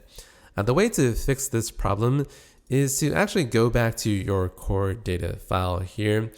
And you want to go inside of your menu and hit editor. And you want to create an NS managed object subclass, kind of like this here. So once you click that, you can select the actual data model and just hit next here. And we want to create the card object, so make sure that box is checked. I'll hit the next now. And it doesn't really matter where you create your file, just hit the create now. And you'll see two additional files being created at the very top there. So these files, normally you don't really need them. So what's really strange is you can create them and immediately highlight both and hit the backspace and just, move to the trash. So again, it's kind of weird, but that's what I'm going to do. If you go back inside of your main view file, you can now hit the try again. And because we created our card object by that process, now Xcode is no longer complaining about this card with the compiler error. Instead, it's just giving you a warning right now. So that looks pretty good. I don't really need this new item anymore. And I would like to change this to be card with the timestamp. So card doesn't have a timestamp property on it just yet. I will go back to my core data model. And then finally, I'll use a timestamp attribute on the card entity. And then finally, let's use a date, which is that right here. I will go back to my main view and hit Command B. So once I do that, I can hit resume and hopefully the property now exists on my card object. I see the green dot here on the preview, so everything is going to look pretty good for now. The last thing I want to do is I actually want to execute the save of this card object, and is basically going to temporarily create my card inside of this view context. And the moment that I call save, it's going to persist this card into the database. So how does that work exactly? Well, I'm going to hit the add item, and add item. So make sure to keep track of how many times I actually press this button. I tapped it 3 times, which means that we actually persisted the credit card object inside of core data 3 times. And now the question is, how do I actually see my core data objects, right? So delete all, I can hit 1, 2, and 3. So I actually want to see my objects somehow inside of my main view, right? Well, doing this inside of SwiftUI is surprisingly very simple. I'm going to do so, or fetch my objects by going back into content view, and I'm going to further borrow some code. I'm going to go up to the very top of the content view and copy the items, the fetch requests, and also the environment object. Copying and going back to my main view, I'm going to go to this line of the code. Doesn't really matter so much where, but I'm going to copy over the view context, the fetch requests, and the items. If you take a look at the fetch request, you'll see that the actual item that you're fetching is item, and we don't want that, but instead we want to fetch the card objects instead. So pasting that in here, and I think I'm done with the File Explorer for now. So this looks pretty good, and everything should be working correctly. This guy, instead of calling it items, I'll rename it to cards. And then lastly, I can start filling out my tab view with the correct objects instead of just the 0 to 3. And the way this is going to work is I'm just going to iterate through the cards array of fetch results. And for this, you can use an underscore for now, or use the actual card variable name. And basically, this is going to represent all of the cards inside of this array. Okay, so things look pretty good. I'm going to rerun this simulator, and I am going to expect it to crash. So I believe it's going to crash right here with the red dot. And I'll show you the crash in the simulator. That way you can see what's going on. I'm going to hit the play, or just hit Command R to run this inside of this bottom right simulator. And you'll see the crash occur inside of the console area. And attaching, and we have a crash right now. So it says the index is out of range, and it's a little confusing what the crash exactly is. So I'll show you what it is now by going back into the main view. So this guy right here, because cards is kind of empty because the fetch isn't being correctly done, it's going to crash if cards is empty. So for now, we are going to say if cards is empty. And so if it's empty, so if it's not empty, we're going to render out all of this here. And the moment that we make this check, we are going to rerun the preview. And hopefully things are going to work now. So you see the green dot. And again, this is a little bit confusing. Just make sure you have this check here, and your application should work. Now, the last thing we need to do is for the preview here. So for the preview, we actually want to fetch the cards, right? Remember, I clicked on this multiple times. So 1, 2. I should have 5 cards in my system now. And the reason why it's not showing up is because we are actually missing the injection of this environment variable. So I'll show you what the fix is, and then I'll explain to you why the fix works. I'm going to go down to my preview, which is down here. So this is actually the preview of main view. And the last thing I'll do is to inject an environment variable with the key path and value. You can hit the / and dot managed object context, and you'll need to pass in some kind of view or value for the value parameter here. And the value is going to be my view context. I'll show you how to fetch the view context. It's very similar to the earlier code. So controller container.view context, and I'll pass in my view context like so. Okay, so the moment that I do that, the moment that I inject a view context into the main view as an environment variable, you'll see my cards will start to show up inside of the main view here. If I hit the add one more time, you'll see another dot and add, and yet again, another dot appears, allowing me to swipe all the way to the right, like so. Okay, so now the question is, why does the injection of the managed object context, why does that work, right? Well, the way SwiftUI and core data work together is if you have this syntax called a fetch request of objects like so, and this guy will automatically fetch the specified objects. In this case, we're fetching cards. It's going to automatically fetch your cards using the environment injected view context, which is this here. And previously, we weren't injecting a view context, which means that this fetch request wasn't able to successfully fetch your objects. Okay, so that's basically how it works. And all your code is very concise. Back in the days of UIKit, typing out all the fetch code actually took quite a bit of code. So as you can see, using SwiftUI is much easier now. All right, so finally, the last thing I want to show you guys how to do is to provide this delete all button as well inside of your view. I'm going to hit delete all. You'll see all of my objects need to be deleted from core data, right? And how do I do that? Well, I'm going to go ahead and first add in a delete button at the very top left there.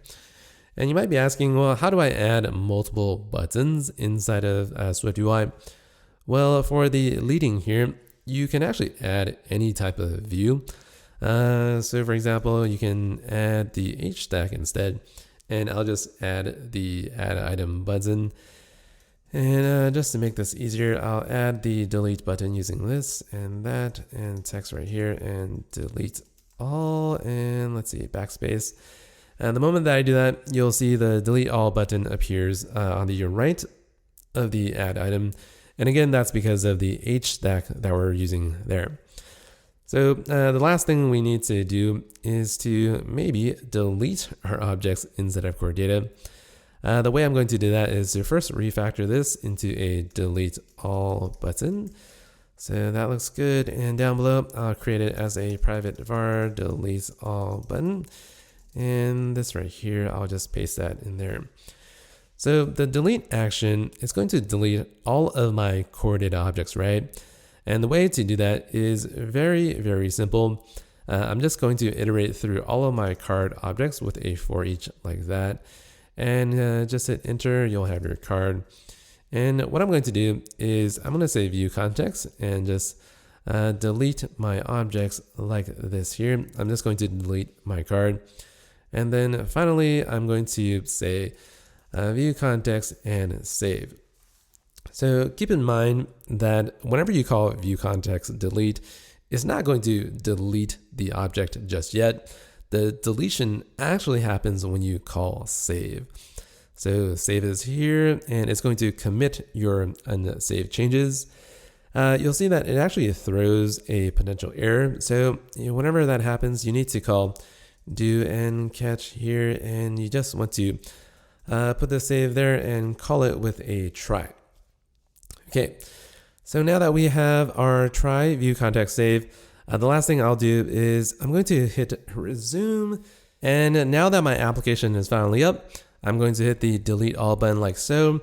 And you see through this line of code here, here, and here, all of my cards are being deleted from the core data view context.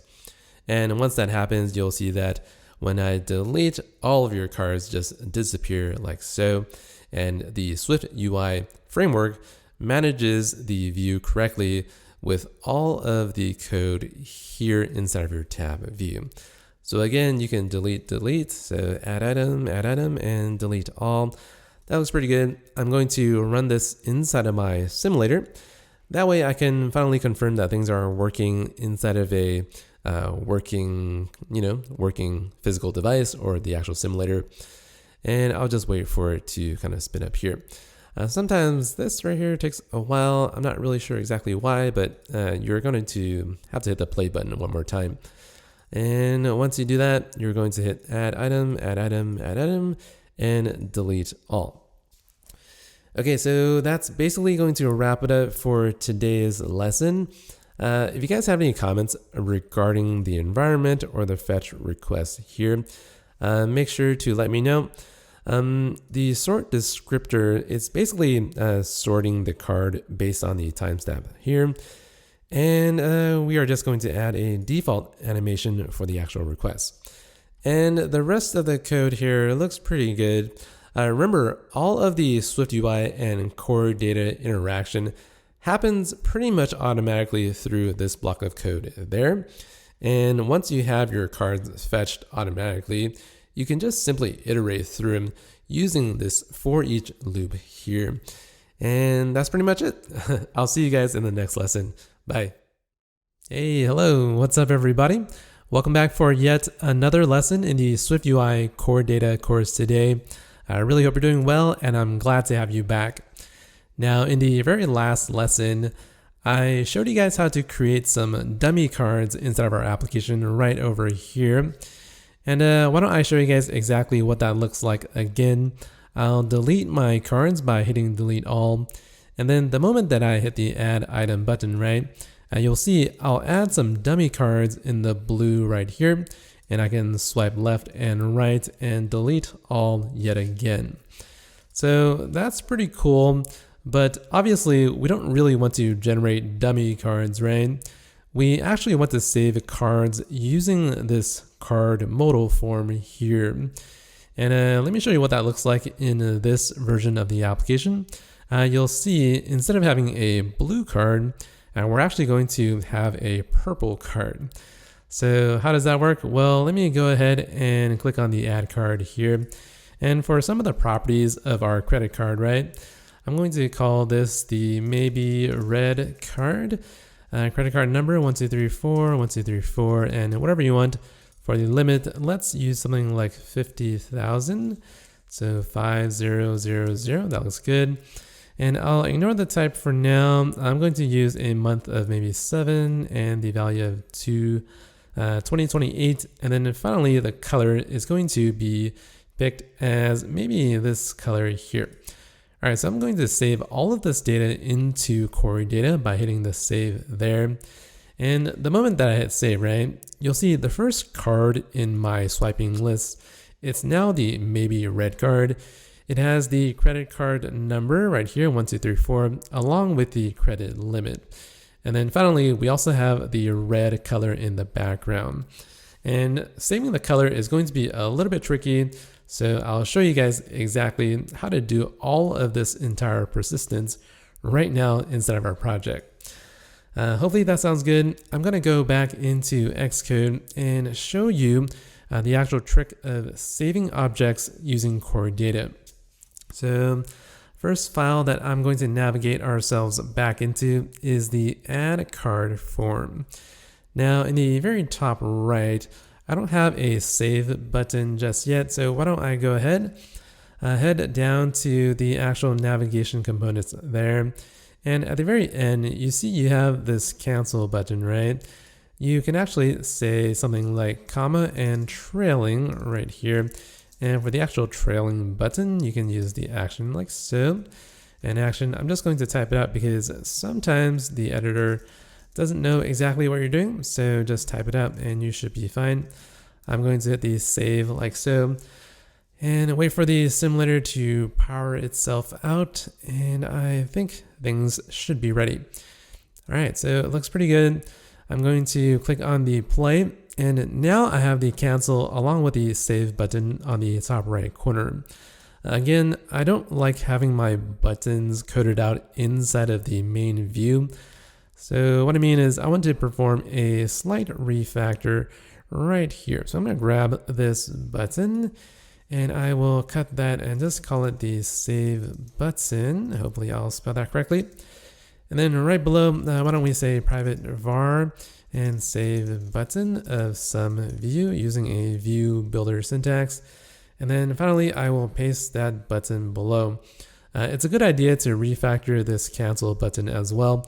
So why don't I do that to make sure things are looking nice and tidy. So I'm gonna cut that and say cancel button. And right below, let's put it below the save button. And cancel button is some view, and paste all that code like so. Okay, so things are looking pretty good. Our code here is very, very clean. And now we're ready to move on to saving our core data object based on the information in this form. Namely, we have the name, the credit card number, the limit, and also the month, year, and color. So how does this work inside of our app? Well, I want to save our card using the view context along with some kind of card entity. And I'll just type out the code this time around, and it should be fairly easy to follow. I'm going to declare a view context from the persistence controller, shared container, and view context like that. And just remember, there's a view context on the shared controller container object. So this is kind of how you access it. Next thing you want to do is to say let card equals your card from core data. And then finally create it using a NS managed object context. This is just your view context from above. And now you are ready to start setting up the properties on your card. So for example, if I create the card of, let's see, card.name equals something, so you can say test like that, or you can actually use the property that we have up above. I'll just use self.name, which is bounded to this field there.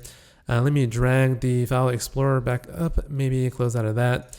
So you have your state properties of name, card number, limit, card type, month, and year. So do I want to go through the setup of all that inside of my save code here? I guess I might as well do a few. So the credit card number is equal to the I think I'm calling it card number above. Let's see, card.limit equals self.limit. So that looks okay. I believe the limit right here is going to flag an error. So the limit, this guy, so self.limit, if you go up above, you'll see that limit is of type string because we're specifying as the blank string.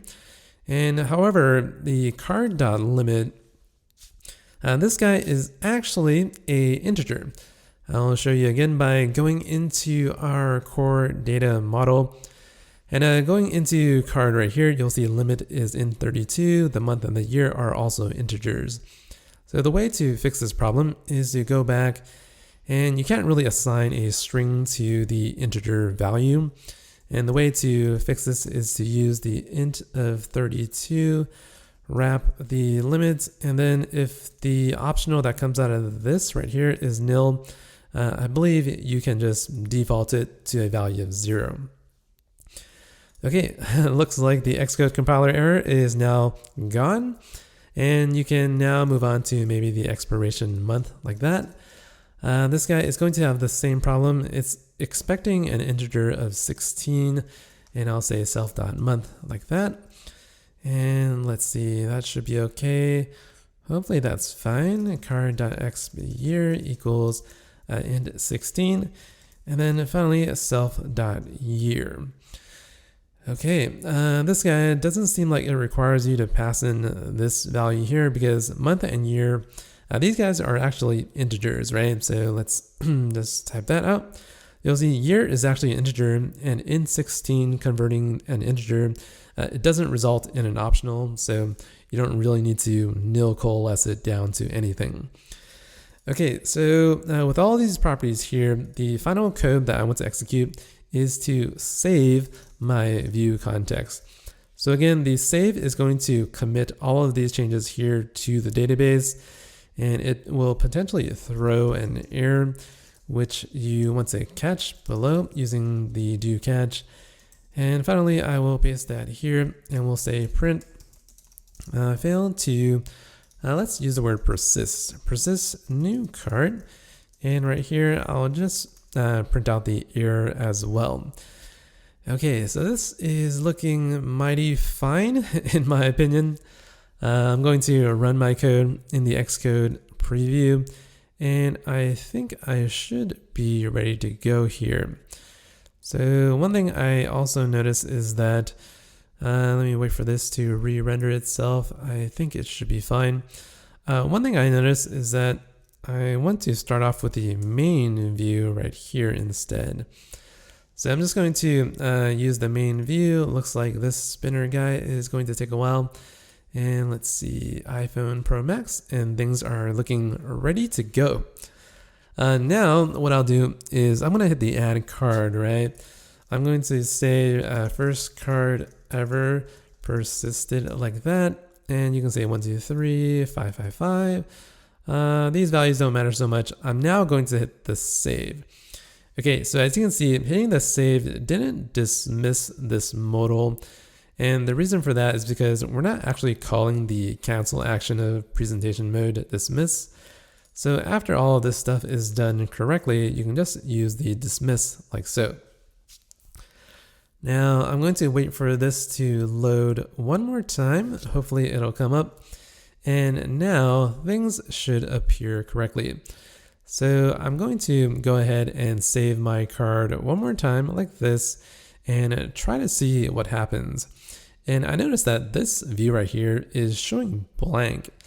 And I think the reason for that is because, well, if I go down to this bottom section right here, I notice that this is not being injected with the view context. So / context like so. And I'll grab the context using the persistent controller.share.container.viewContext. And finally, I'll pass in the context like that. I believe I went over some of this code in the last lesson. Make sure you inject your main view properly with a view context. Otherwise, your fetch results or your fetch requests from this guy right here, fetch requests, if you don't have a proper context set up, this fetch request will pretty much fail in terms of fetching the necessary objects right here. All right, so after resuming a few times, it looks like my application is up and running. The next thing I want to do is to confirm everything is working correctly. The way I'm going to do this is to delete all of my cards inside of Core Data. And next thing I will do is to use the test right here. And A, B, C, and 1, 2, 3. Let's see, that looks okay. And I'll hit the save. It's going to dismiss the entire modal because we actually dismissed the presentation mode. And then finally, you see this card showing up. I'm going to execute this one more time with, let's see, the second card. And that should be okay. So AAA and 1, 2, 3 again. Hitting save one more time, you'll see a second card appear inside of my carousel. The last thing I want to do is, you see it says Apple Blue Visa card instead of the actual name that we have. And the reason for that is because instead of our main view, right, we have our credit card view defined with some hard-coded strings right below. And the way to fix this is to pass in a card object to the credit card view. I'll show you what the code looks like. It's actually quite simple. I'm going to say card and let it be of some kind of card object like that. And instead of using Apple Blue Visa card, right, we are going to use the card.name. And down below, we also have card.number, which is an optional string. We are going to nil coalesce it down to a empty string like that. And then finally, we'll do something very similar to the actual credit limit. And this will be the card.limit. I think that's an optional as well. Actually, I'm not sure.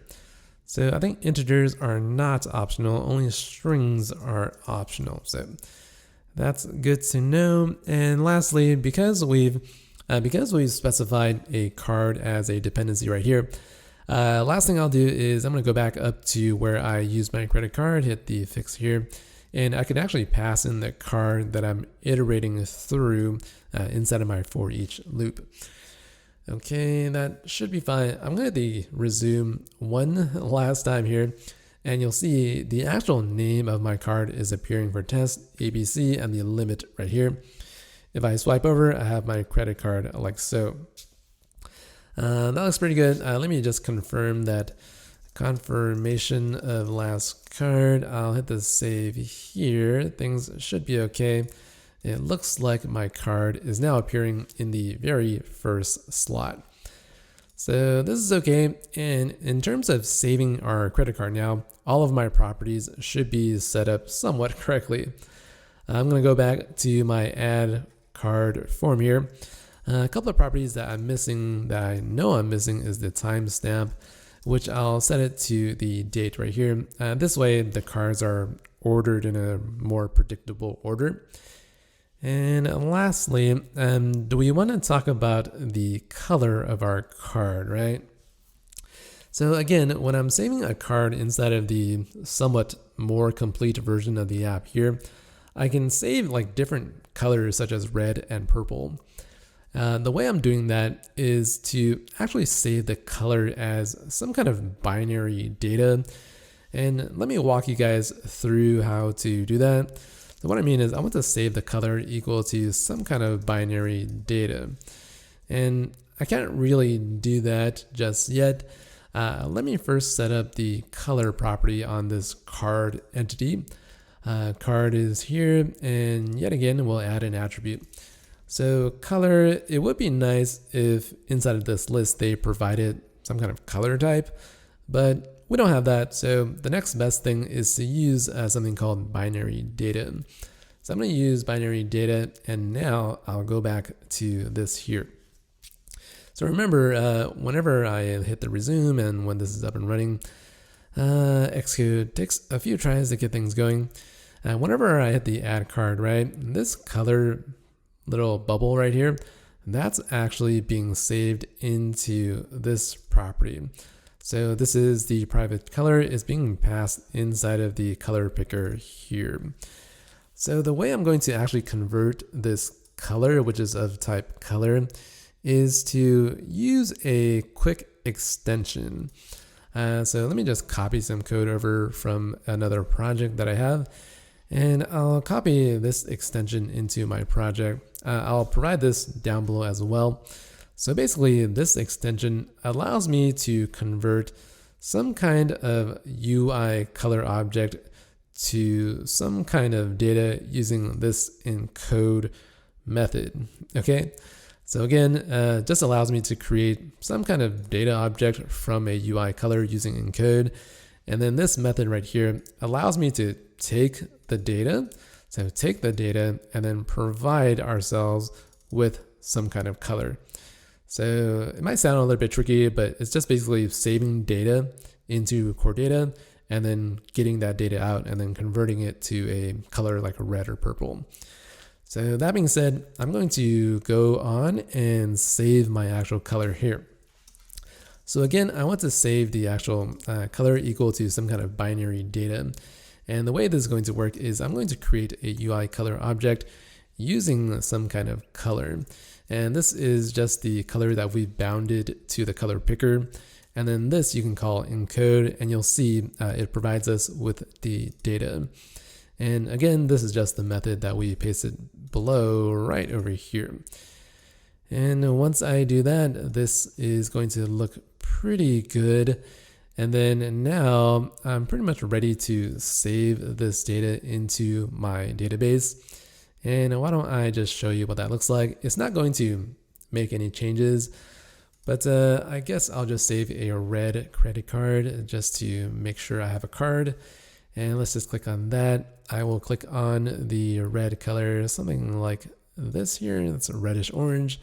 And let's call this the, click on that, reddish orange color. And I'll hit the save and things should be okay. Let me see where this color or this card is, and it's at the very last slot. So this credit card right here, it should actually appear in something like a red color like this here. And the way I'm going to do this is I'm going to go back into my main view, go back to the actual credit cards, which is down below here. So credit card view. Remember, in the very first lesson, I believe, we specified a linear gradient to represent this blue background color.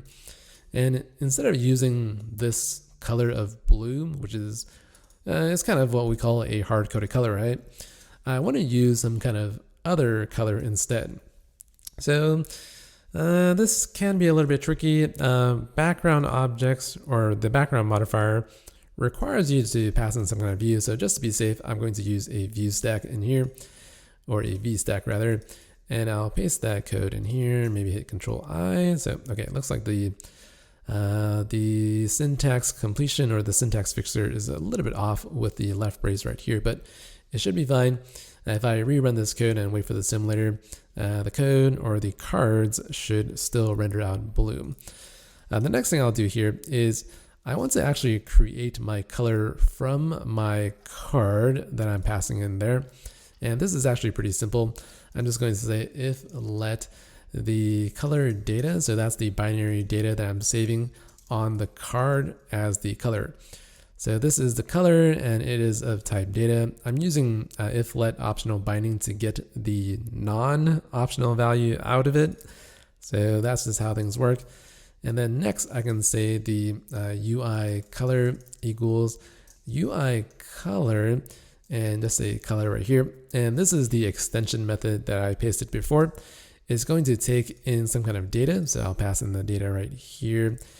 And then finally, I'm going to specify a third let of the actual color equals color. And this right here, you can actually pass in, I believe, the UI color like that. So once we have that, I'm going to take this here and paste that in here. And for the linear gradient, right, let me just remove that right here and use the actual color. So once I have that, it should be okay. You'll see that if the color data is not able to produce itself correctly, I'm going to just default this to be the color of cyan. So don't ask me why I'm picking cyan, but that's just what I want to use. And I think this should be okay. So cyan is only available on iOS 15, so instead I'll use the color purple. Okay, so you see test is appearing in purple, but if I scroll over to the last red card, it's going to show up in this red color right here. These are purple because previously I wasn't saving the color data, so just by default we're using this color in this if block.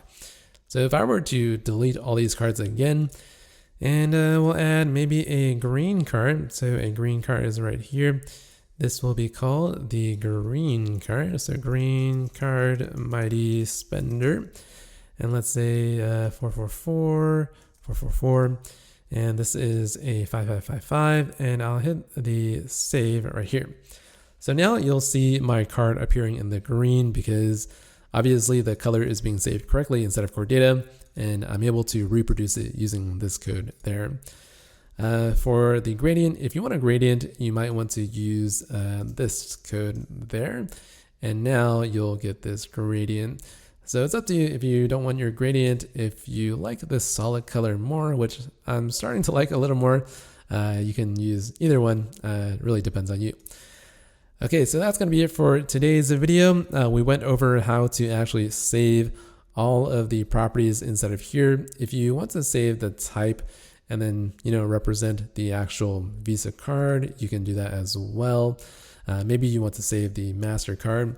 I'll show you how to actually save the card in the comments below. I'm just simply saving it as a string and then checking the string later. So check out the code below if you want to know how to do that.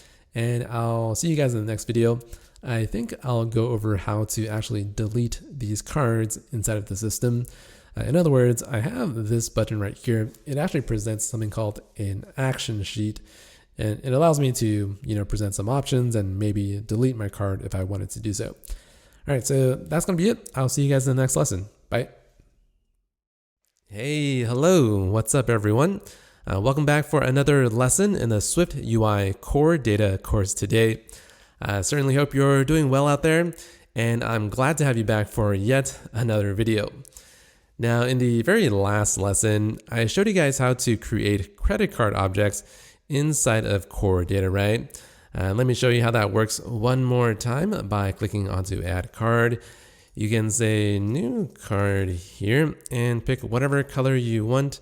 I'll click the color picker, pick the yellow color, and hit Save. you'll see your new card being added inside of this carousel there. So that's pretty cool. And in addition to creating entities inside of core data, right? Another useful feature is to have the ability to delete your cards as well. So this lesson, I want to show you guys how to present a delete sheet all the way at the very bottom here.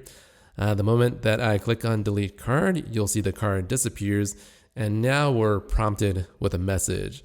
This message says you currently have no cards in the system, and clicking on this will allow you to present your add card form.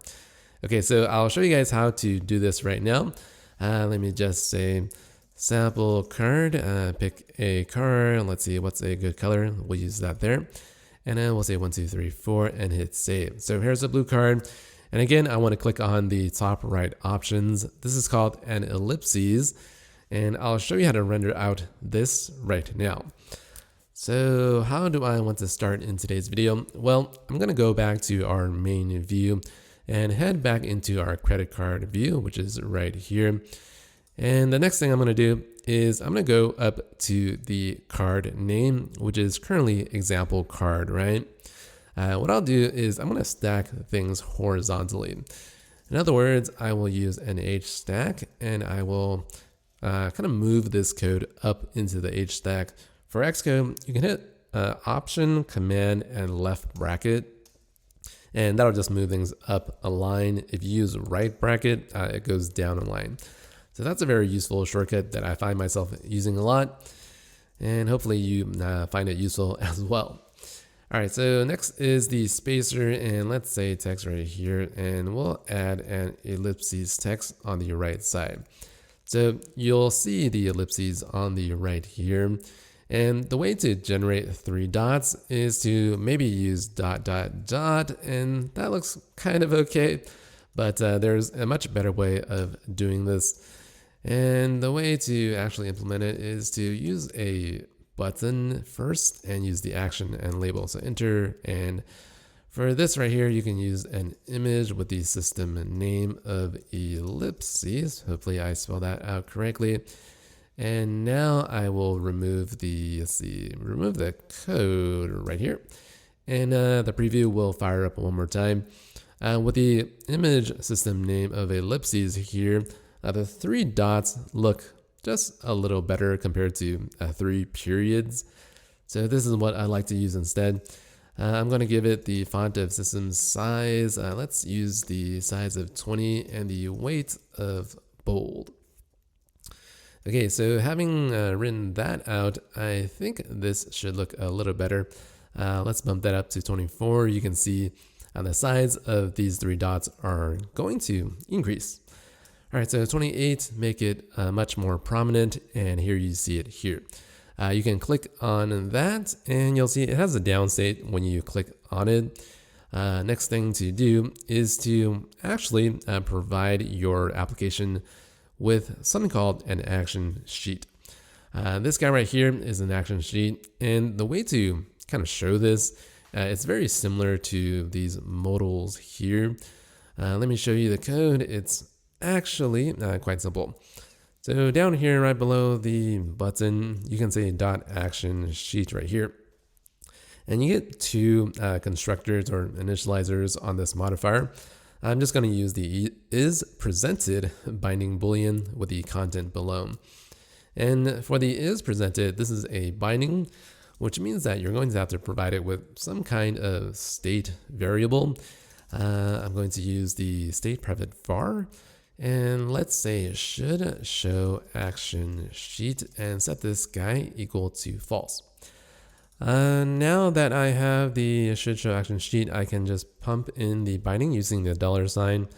And then next I will use the content of, for this, you have to use an action sheet. So the easiest way to create an action sheet is to use the .init function. You can also use action sheet, but this is much more easy to type out. So let's use the title, message, and buttons constructor. And this right here, for the actual title, you can say title like that.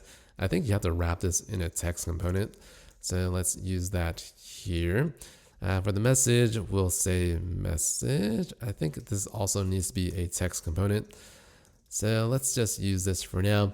And for the actual button, let's see what I have here. So for the actual title, this is the sample card. And for the button right here, it expects you to return some kind of array of action sheet buttons, right? If you don't know how to construct that, just simply type in the bracket, and instead of here, you can use the cancel button like so. And I think that's pretty good for our example so far. I'm going to run the preview inside of this guy on the right panel. Hopefully it'll show up. And let's see, things are looking kind of sketchy right now. So every time that red pop-up shows up, I just hit a space to reinitialize the preview, and things almost always work.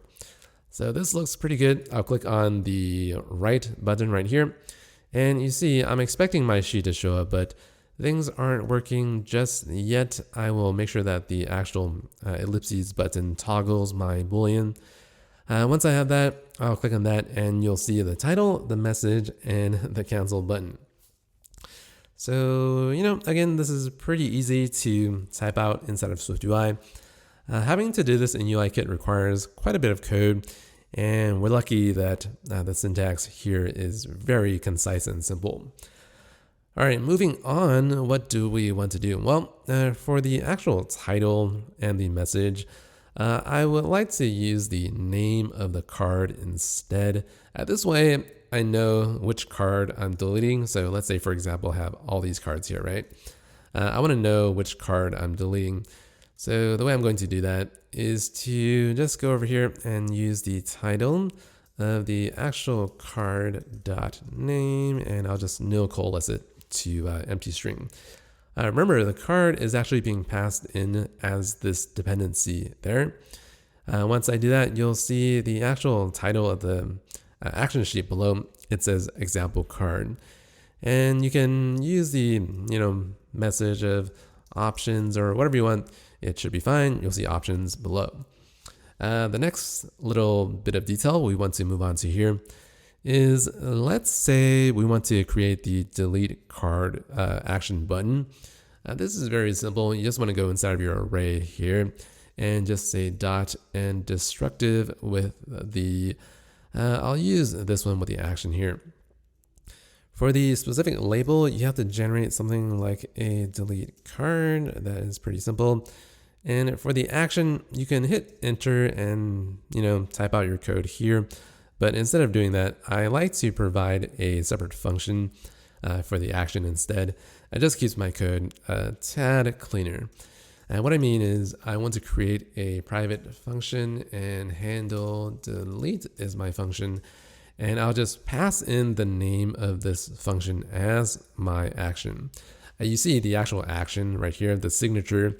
It is a function that takes in no parameters, and it also does not return anything, which is kind of symbolized by this void here. Okay, you can also provide nil, but for this example, we are going to use handle delete. So once you have that, I'll provide a comma to separate my buttons below. And once I have that, all of my code is compilable. Finally, I will hit the little button right here. Why don't I close out of that guy and hit a space to re-render my preview.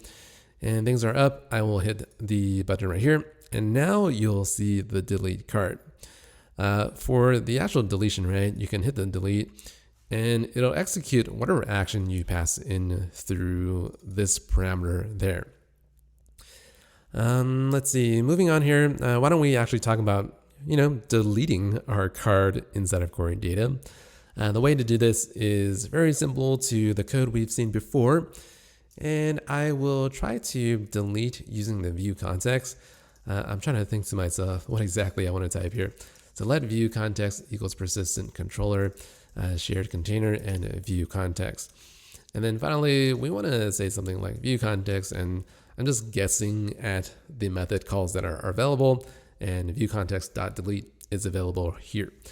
The actual object we want to delete, right? It's going to be the card here. Copy, paste that below. And finally, this should kind of keep everything working. You can try to run your code now. So, the preview is up and running. You can hit the delete here and you'll notice that I don't believe this actually commits your saved changes. In other words, if I hit a space here, it's going to re-render everything and your example card is back with your new card here, which means that your card actually wasn't deleted. So let me show you that one more time. I'm going to delete this here. It's kind of gone from your UI, but if you hit a space and rerun your application, you'll see the example card is back.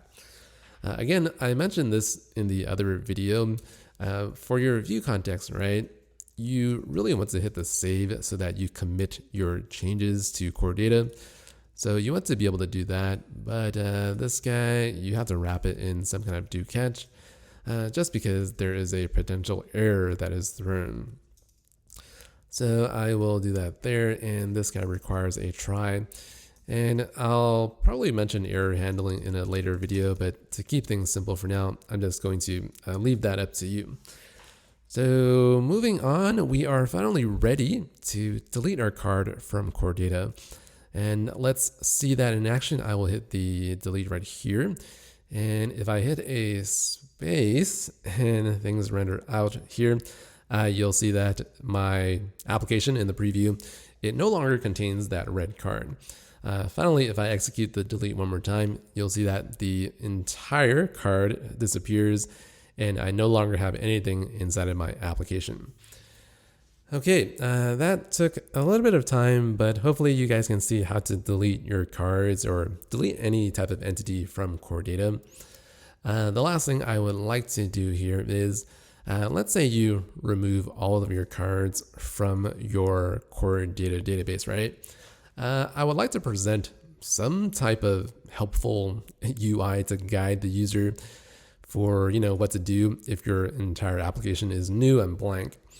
And the way I'm going to create this message here that says you currently have no cards is, let's go up to the main view, and at the very top right, we have this check that says if the list of cards, if it's empty, we're going to, let's see, we're not doing anything just yet. So I'm going to provide an else case.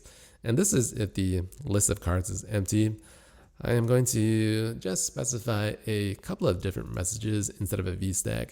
So I'm going to type this out. So text, you currently have no cards in the system. I'm typing pretty quickly. And let's see, I'm going to provide a button with an action as well. Enter, and this guy lets us say text plus add your first card. Okay, this looks okay to me. I'm going to check my preview on the right, and things are looking quite marvelous. For the actual font here, let's just give it a font of system size 24. That seems like a pretty good number for me. I'm going to use semi-bold here. Okay, it might be appearing a little large, but for me, I think that's fine. For the actual text, right? So you see, it says you currently have no cards in the system. And if I provide some padding around the actual text, let's say padding horizontal of 48 here. For the actual text, you see that it's not center aligned like what I have up on the top right. The way to center align things is to use the text alignment on the actual text component. And for this, just hit dot center. Once we have that, we have the centered text, and I want to provide some padding on the bottom as well. Why don't I just provide, let's see, padding and a vertical, and okay, that's looking a lot better. In order to render out a black button, let me show you a couple of different tricks here. So for the button, right, let's say I want to use white font. And let me show you some things that you might run into. So let's just use the foreground color of white. And you see the text is completely gone. The way to make it show up is to use a black background. And for the button, I will try to use this. So color.black. Hopefully things will show up correctly. Okay, so my text and the button is here. And let's say I want to provide some padding as well, right? So edge insets and top leading. Let's say the value of, I don't know, 10, 12, or 14, 10, and 14. Okay, I'm just kind of guessing at these values here. Things are looking quite nice. And finally, let's use the, I don't know, corner radius of 5 as well, allowing me to render out this button here.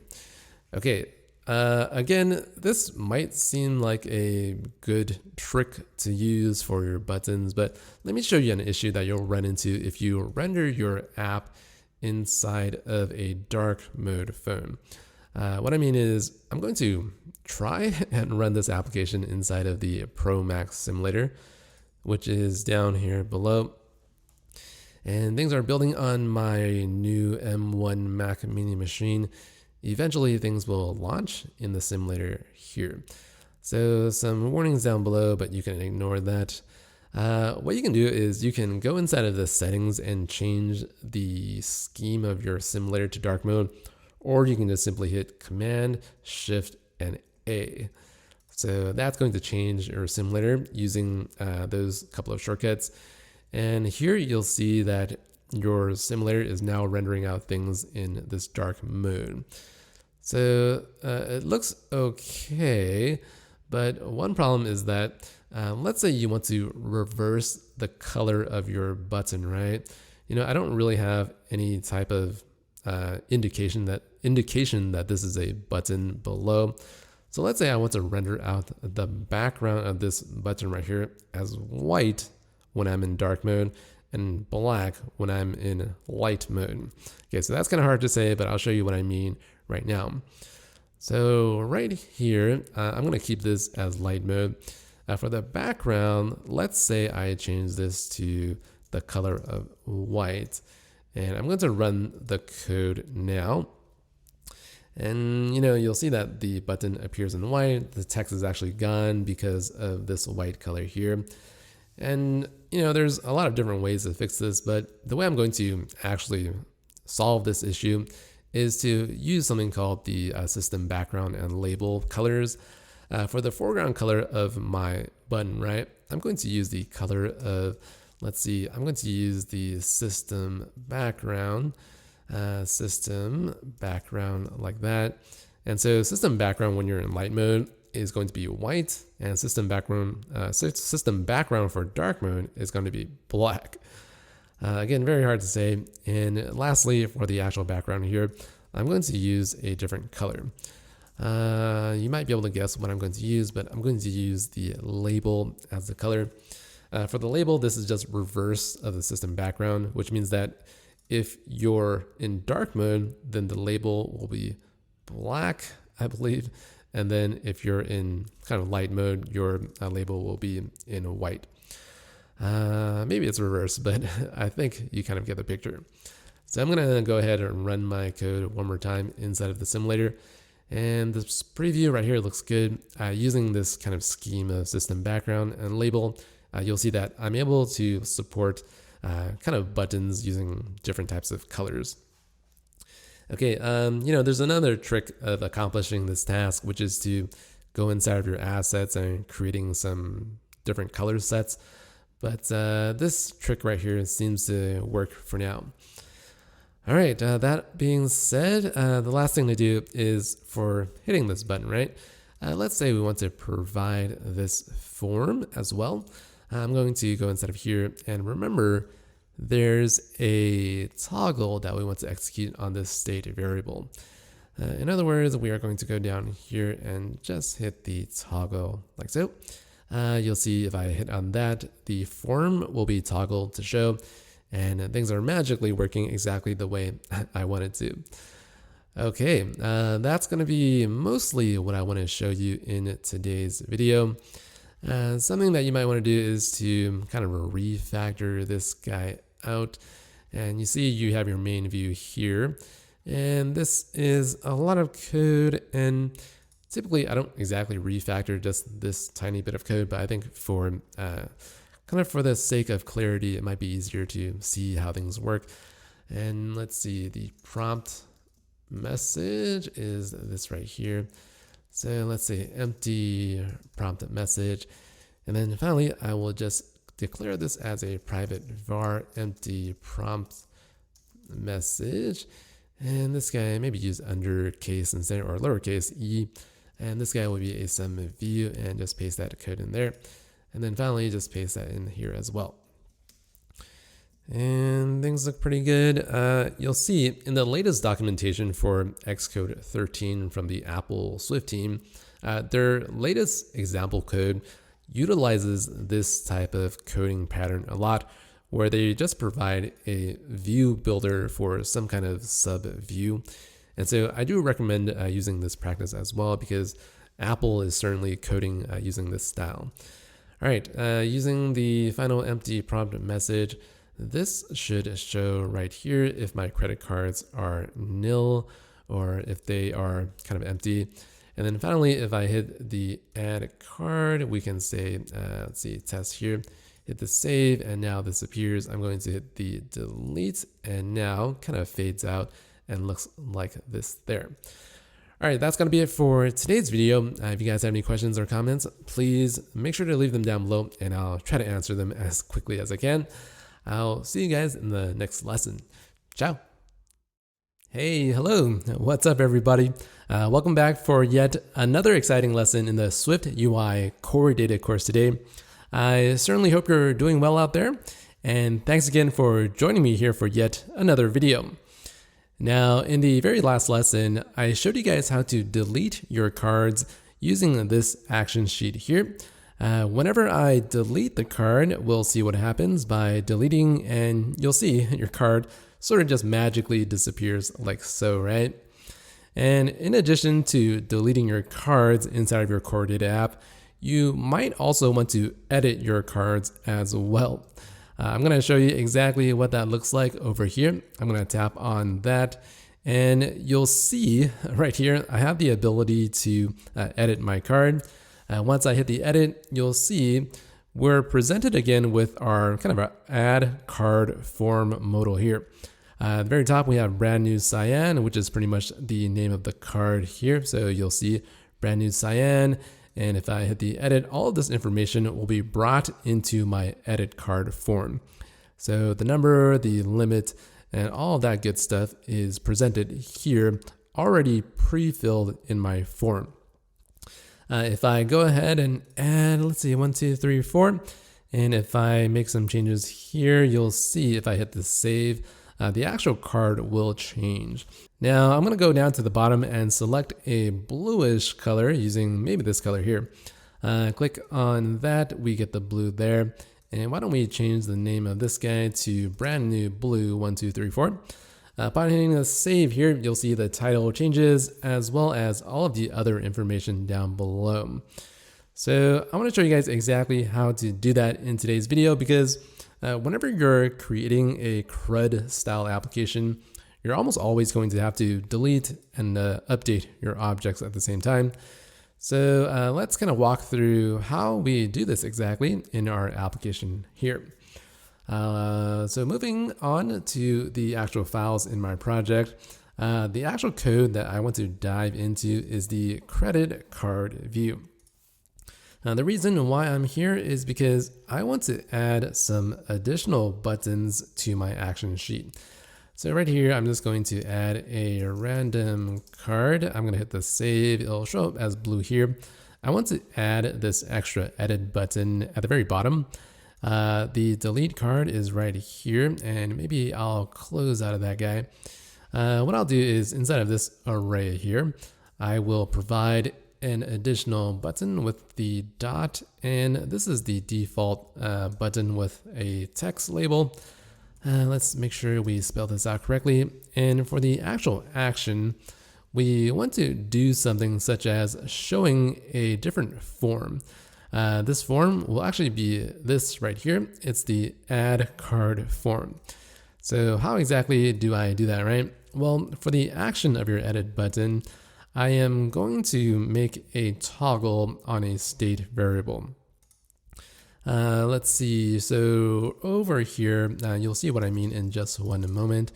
I'm going to say private var should show Let's say edit form equals false as default.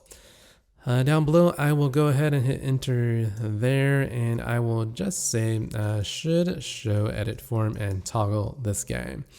Now, the reason why I'm using the should edit form as a boolean is because this right here. Let me fix this problem first. I just hit a comma, and this should run. And just to confirm all of my code is a-okay, I will hit the resume and wait for this guy to come up. You'll see my edit button appear right down below. So, nothing too hard with the code so far. Next up, we actually want to show my edit form. Now, this was a little bit tricky as I was preparing this lesson, so I'll walk through this slowly. For the actual form, I'm going to say full screen cover with some kind of boolean. This is going to be the should show edit form is presented state variable binding. And then for this guy, you can either use nil because I don't really care so much about the dismiss. You can also delete it if you don't care about it. Let's see, for the content view builder, which is this bit of code, you can say text and edit form. And I kind of like to do this just to make sure everything is working. Going to hit the edit here, and the full screen cover will kind of show up like this in the white. Now, this looks a little bit confusing, so why don't I show you exactly what I need instead. Add card form is what I want, so get rid of that guy and just construct it out like so. Okay, next up, I'm going to hit the edit button yet again, and you'll see the form shows up like so. So things are appearing a little strange. The cancel button is barely visible, but I know it's there. And the form is showing up in this white color. And like I was mentioning earlier, I was trying to figure out why the code was doing this for about half an hour or so. And I finally figured out that down below, so let me cut this out. I figured out because we have the foreground color of white right here, the entire form was just appearing using this modifier. The solution to fixing this problem is to put your full screen cover after the foreground color, and I'll show you what that does now. And hit edit, you'll see your form. It's not going to utilize this modifier because it comes pretty much after the foreground white. Okay, so hopefully you're aware of that small bug, and now we're kind of ready to actually make our edit changes to this card here. All right, hopefully things are so far so good. Next thing I will do is I'm gonna go inside of this application on the top right, and you'll see if I hit the edit here, we're actually bringing our card that we're editing into this add card form somehow. And how do I want to go about doing that? Well, for the add card form, which is this file here, so I'm just hitting Command 1 to bring out this Explorer. For the add card form, this guy, you can actually declare it using an initializer. I guess what I mean is you can say init right here and initialize it with some kind of card, and we'll close it out like so. The moment that you do this, your project is no longer going to compile because inside of your main view, you're using this add card form, and it's expecting for you to pass in some kind of card. Now, there's actually two states of your application, right? Whenever you want to add a card, you don't really have any type of card to pass in. So whenever that's the case, it's going to be a nil card like that. I'm going to try to resume, but I know my project's not going to work because whenever you have an initializer with some kind of optional value here, you can go back to your main view and it says that it's expecting you to pass in some kind of card like that right here. So let me undo and I'll go back to my add card form. For this particular type of initialization, you can actually give it a default value. So I'm just going to default it to null. And now that, you're not really required to pass in any parameter to the form, you can actually compile your code as it was before. Okay, so that's kind of how things are going to work for this initializer here. And the next thing I want to do is to actually set up some parameters based on this card. And let me just type out some further code. I'm going to say let card be of card optional right here. And then right after the initialization, I'll set the card equal to the incoming card there. And the next thing I will do is I'm going to set up some properties for my form. And what exactly do I mean? Well, whenever I send this card in to the actual form, I want to actually go ahead and set up the name and the credit card limit and the rest of the properties down below. So the way to actually do that is maybe a little tricky if you haven't touched the state variable syntax before. But basically you want to do something like this. You want to say underscore name like that equals the state. That's the state right here with the initial value of something. So this something can be pretty much anything. So I'm just going to type in anything here. And once I get my preview to run again, you're going to see that the name inside of my form is going to say the anything. So edit, hit that, and you'll see anything right here. I believe if you hit add card, you'll see the same thing there as well. So the way to actually make all of this work is to utilize the card that you're passing in. In other words, we're going to say self.card.name right here. And this isn't exactly going to compile because this is an optional. What I'll do is I'm just going to nil coalesce it as the empty string. It's always kind of hard to say nil coalesce, but that's what the two question marks are going to do. I think that's pretty much all I need. I'm going to say edit, and you'll see a random card should show up right here, but that doesn't seem to work just yet. Now, for those of you that are paying real close attention to what's happening here, you probably already know what the bug is. And basically, instead of my main view, whenever I'm tapping the edit right, I'm not actually passing in the card to the add card form construction here on 199. The way I'm going to fix that is to open up this guy again. You'll see I have the option of passing in the card now. I'm going to go ahead and do just that by saying self.card. Again, the card is coming from this bit of code all the way up here. This is the dependency for this card. Now that my code is looking quite good, I have the random card in the blue. I'm going to the edit here. You'll see random card show up right there at the very top.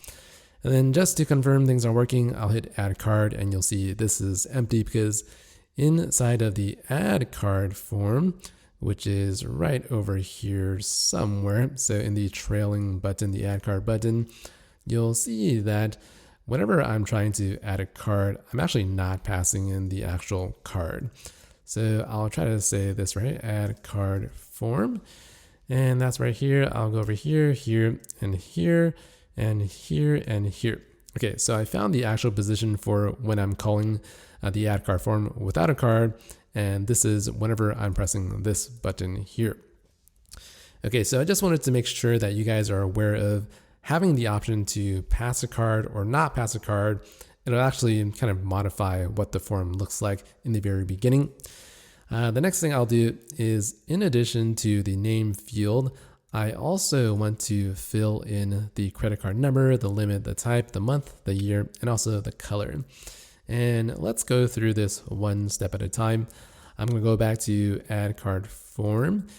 And the next thing I'll do is I'll set up the other properties. Hopefully Xcode will cooperate. Let's see, I'm just going to look down this list right here and look for the card number.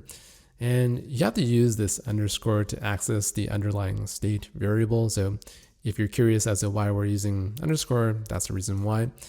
I'm just going to copy this bit of code here equal to that. And then finally, this is the card number. It's a string, so it's relatively safe to kind of do this here. The next bit of code is to actually set the limit. So this right here is a little trickier because the card limit is actually saved as an integer. So let me show you what that looks like. So it's saved as an integer 32. So again, this can be a little bit tricky, but what I'll do is I'm going to grab this and use an if let optional binding. If let limit equals all of that, then I'll close out of that. And then finally for this right here, I'm just going to say the string of limit like so. And I will try to paste and everything should be okay. This guy, why are you not happy? Maybe I'm just calling it number. I think that's kind of why it's not compiling. And this looks okay. My code looks kind of fine so far. And what I'll do is I'll try to re-render. Looks like my preview is up and running. I'll hit my edit. You'll see that I can already see these couple of fields. So random card, the credit card number, I'll hit 1234, 1234, and 1234. And so one problem right now is whenever I hit the save button, it's not actually saving my card just yet.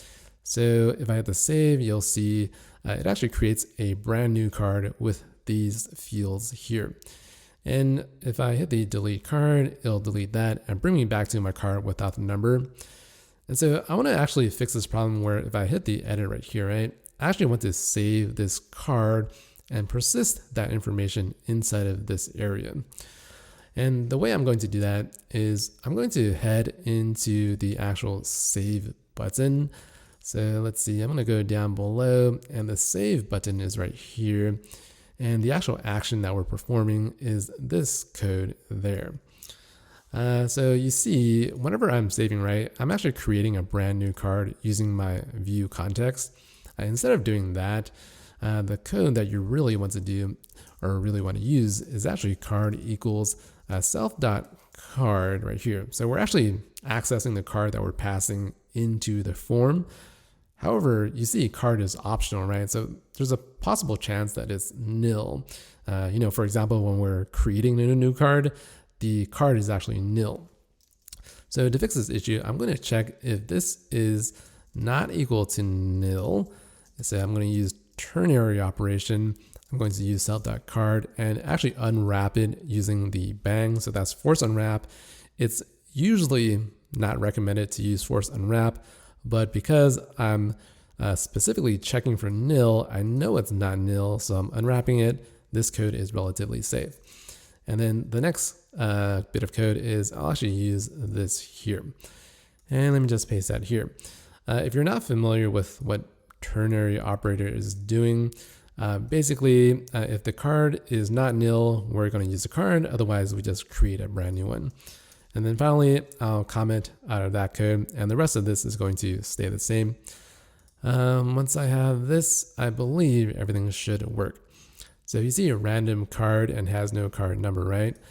I'm going to edit this one more time and just say 1, 2, 3, and let's see 1, 2, 3 as well.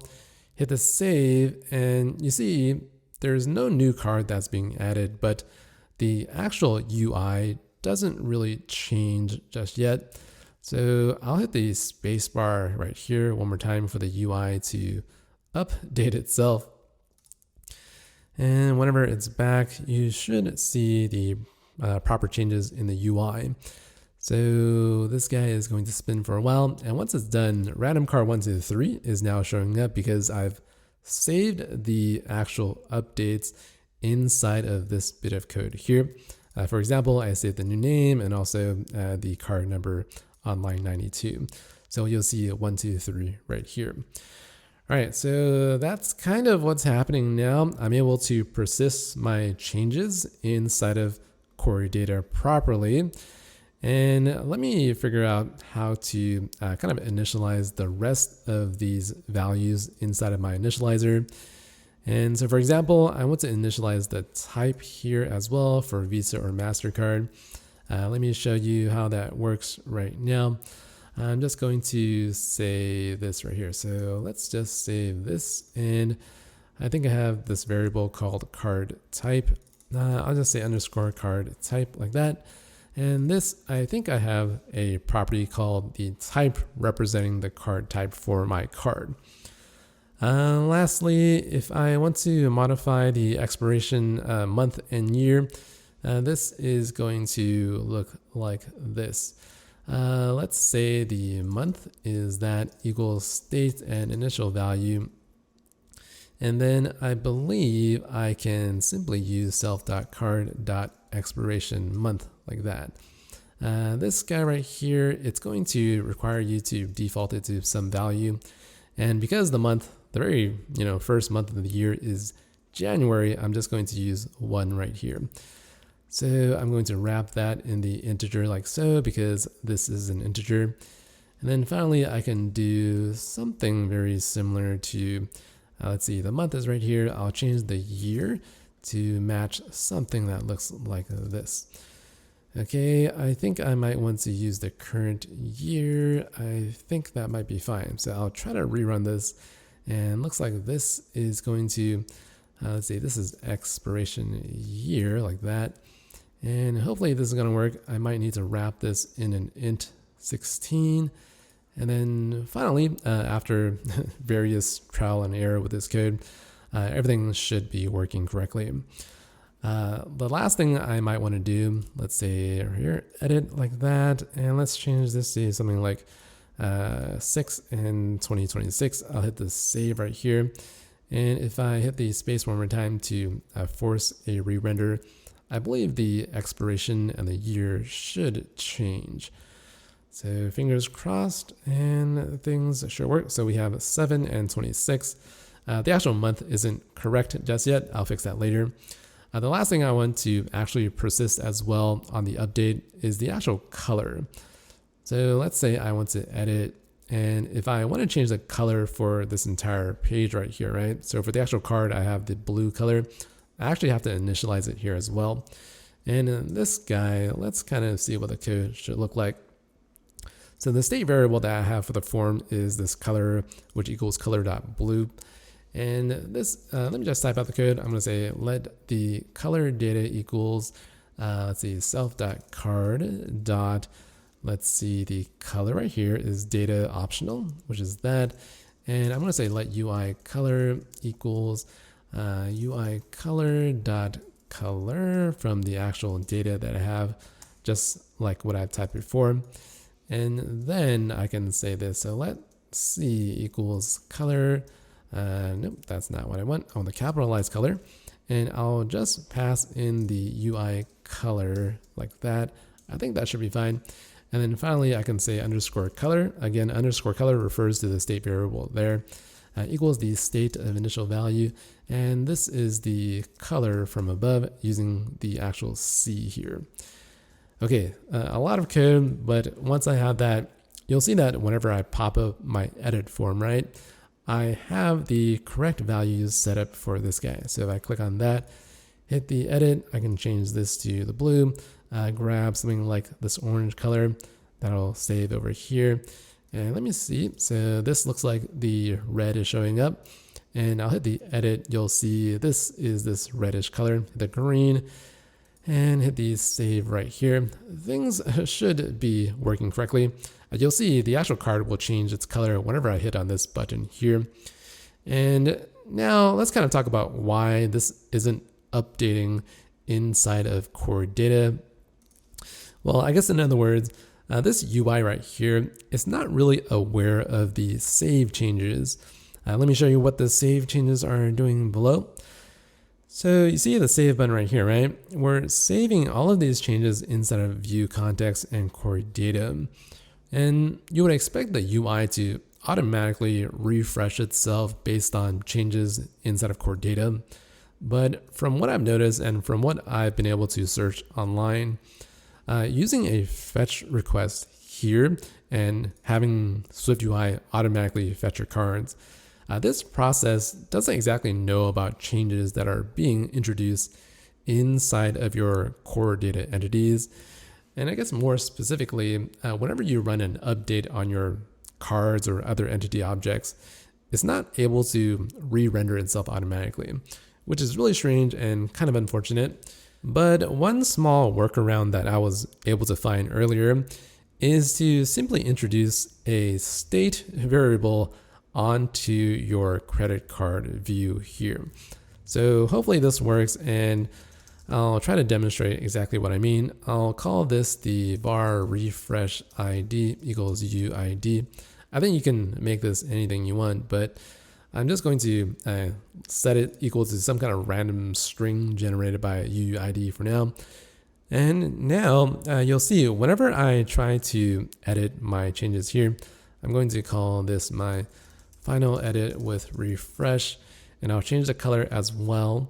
I'm going to tap on the red here, and then I'll save like so. And you'll see the UI is able to update itself having provided this refresh ID. Again, I'm not exactly sure why this works, but it certainly does. And if you guys want to use this fix here, you should be fine. The next thing I'll do is I want to make sure something else works. So I'm going to add another card. So last card to add here. And then let's say the number is 555, 555. The limit is 10,000 like so. Let's say the type is something like MasterCard. I think this is looking a little bit funky, but I think that works for now. I'm going to go ahead and hit save. I should get a blue card at the very end here. Something I might want to fix while I'm here is, let me go up to the fetch request. I don't like what's going on here. I want to set the ascending sort to actually be false. This way, the last card that I created will show up as the first slot on the very left. This just makes it very easy to kind of see what's going on.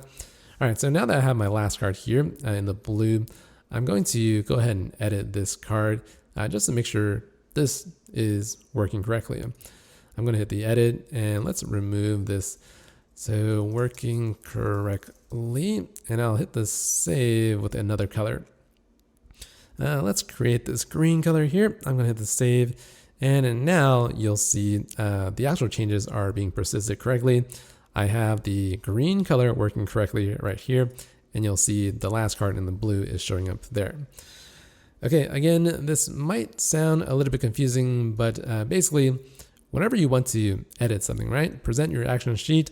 Whenever you have a form that you want to pass in to edit something, you're just going to pass in your card to that form here.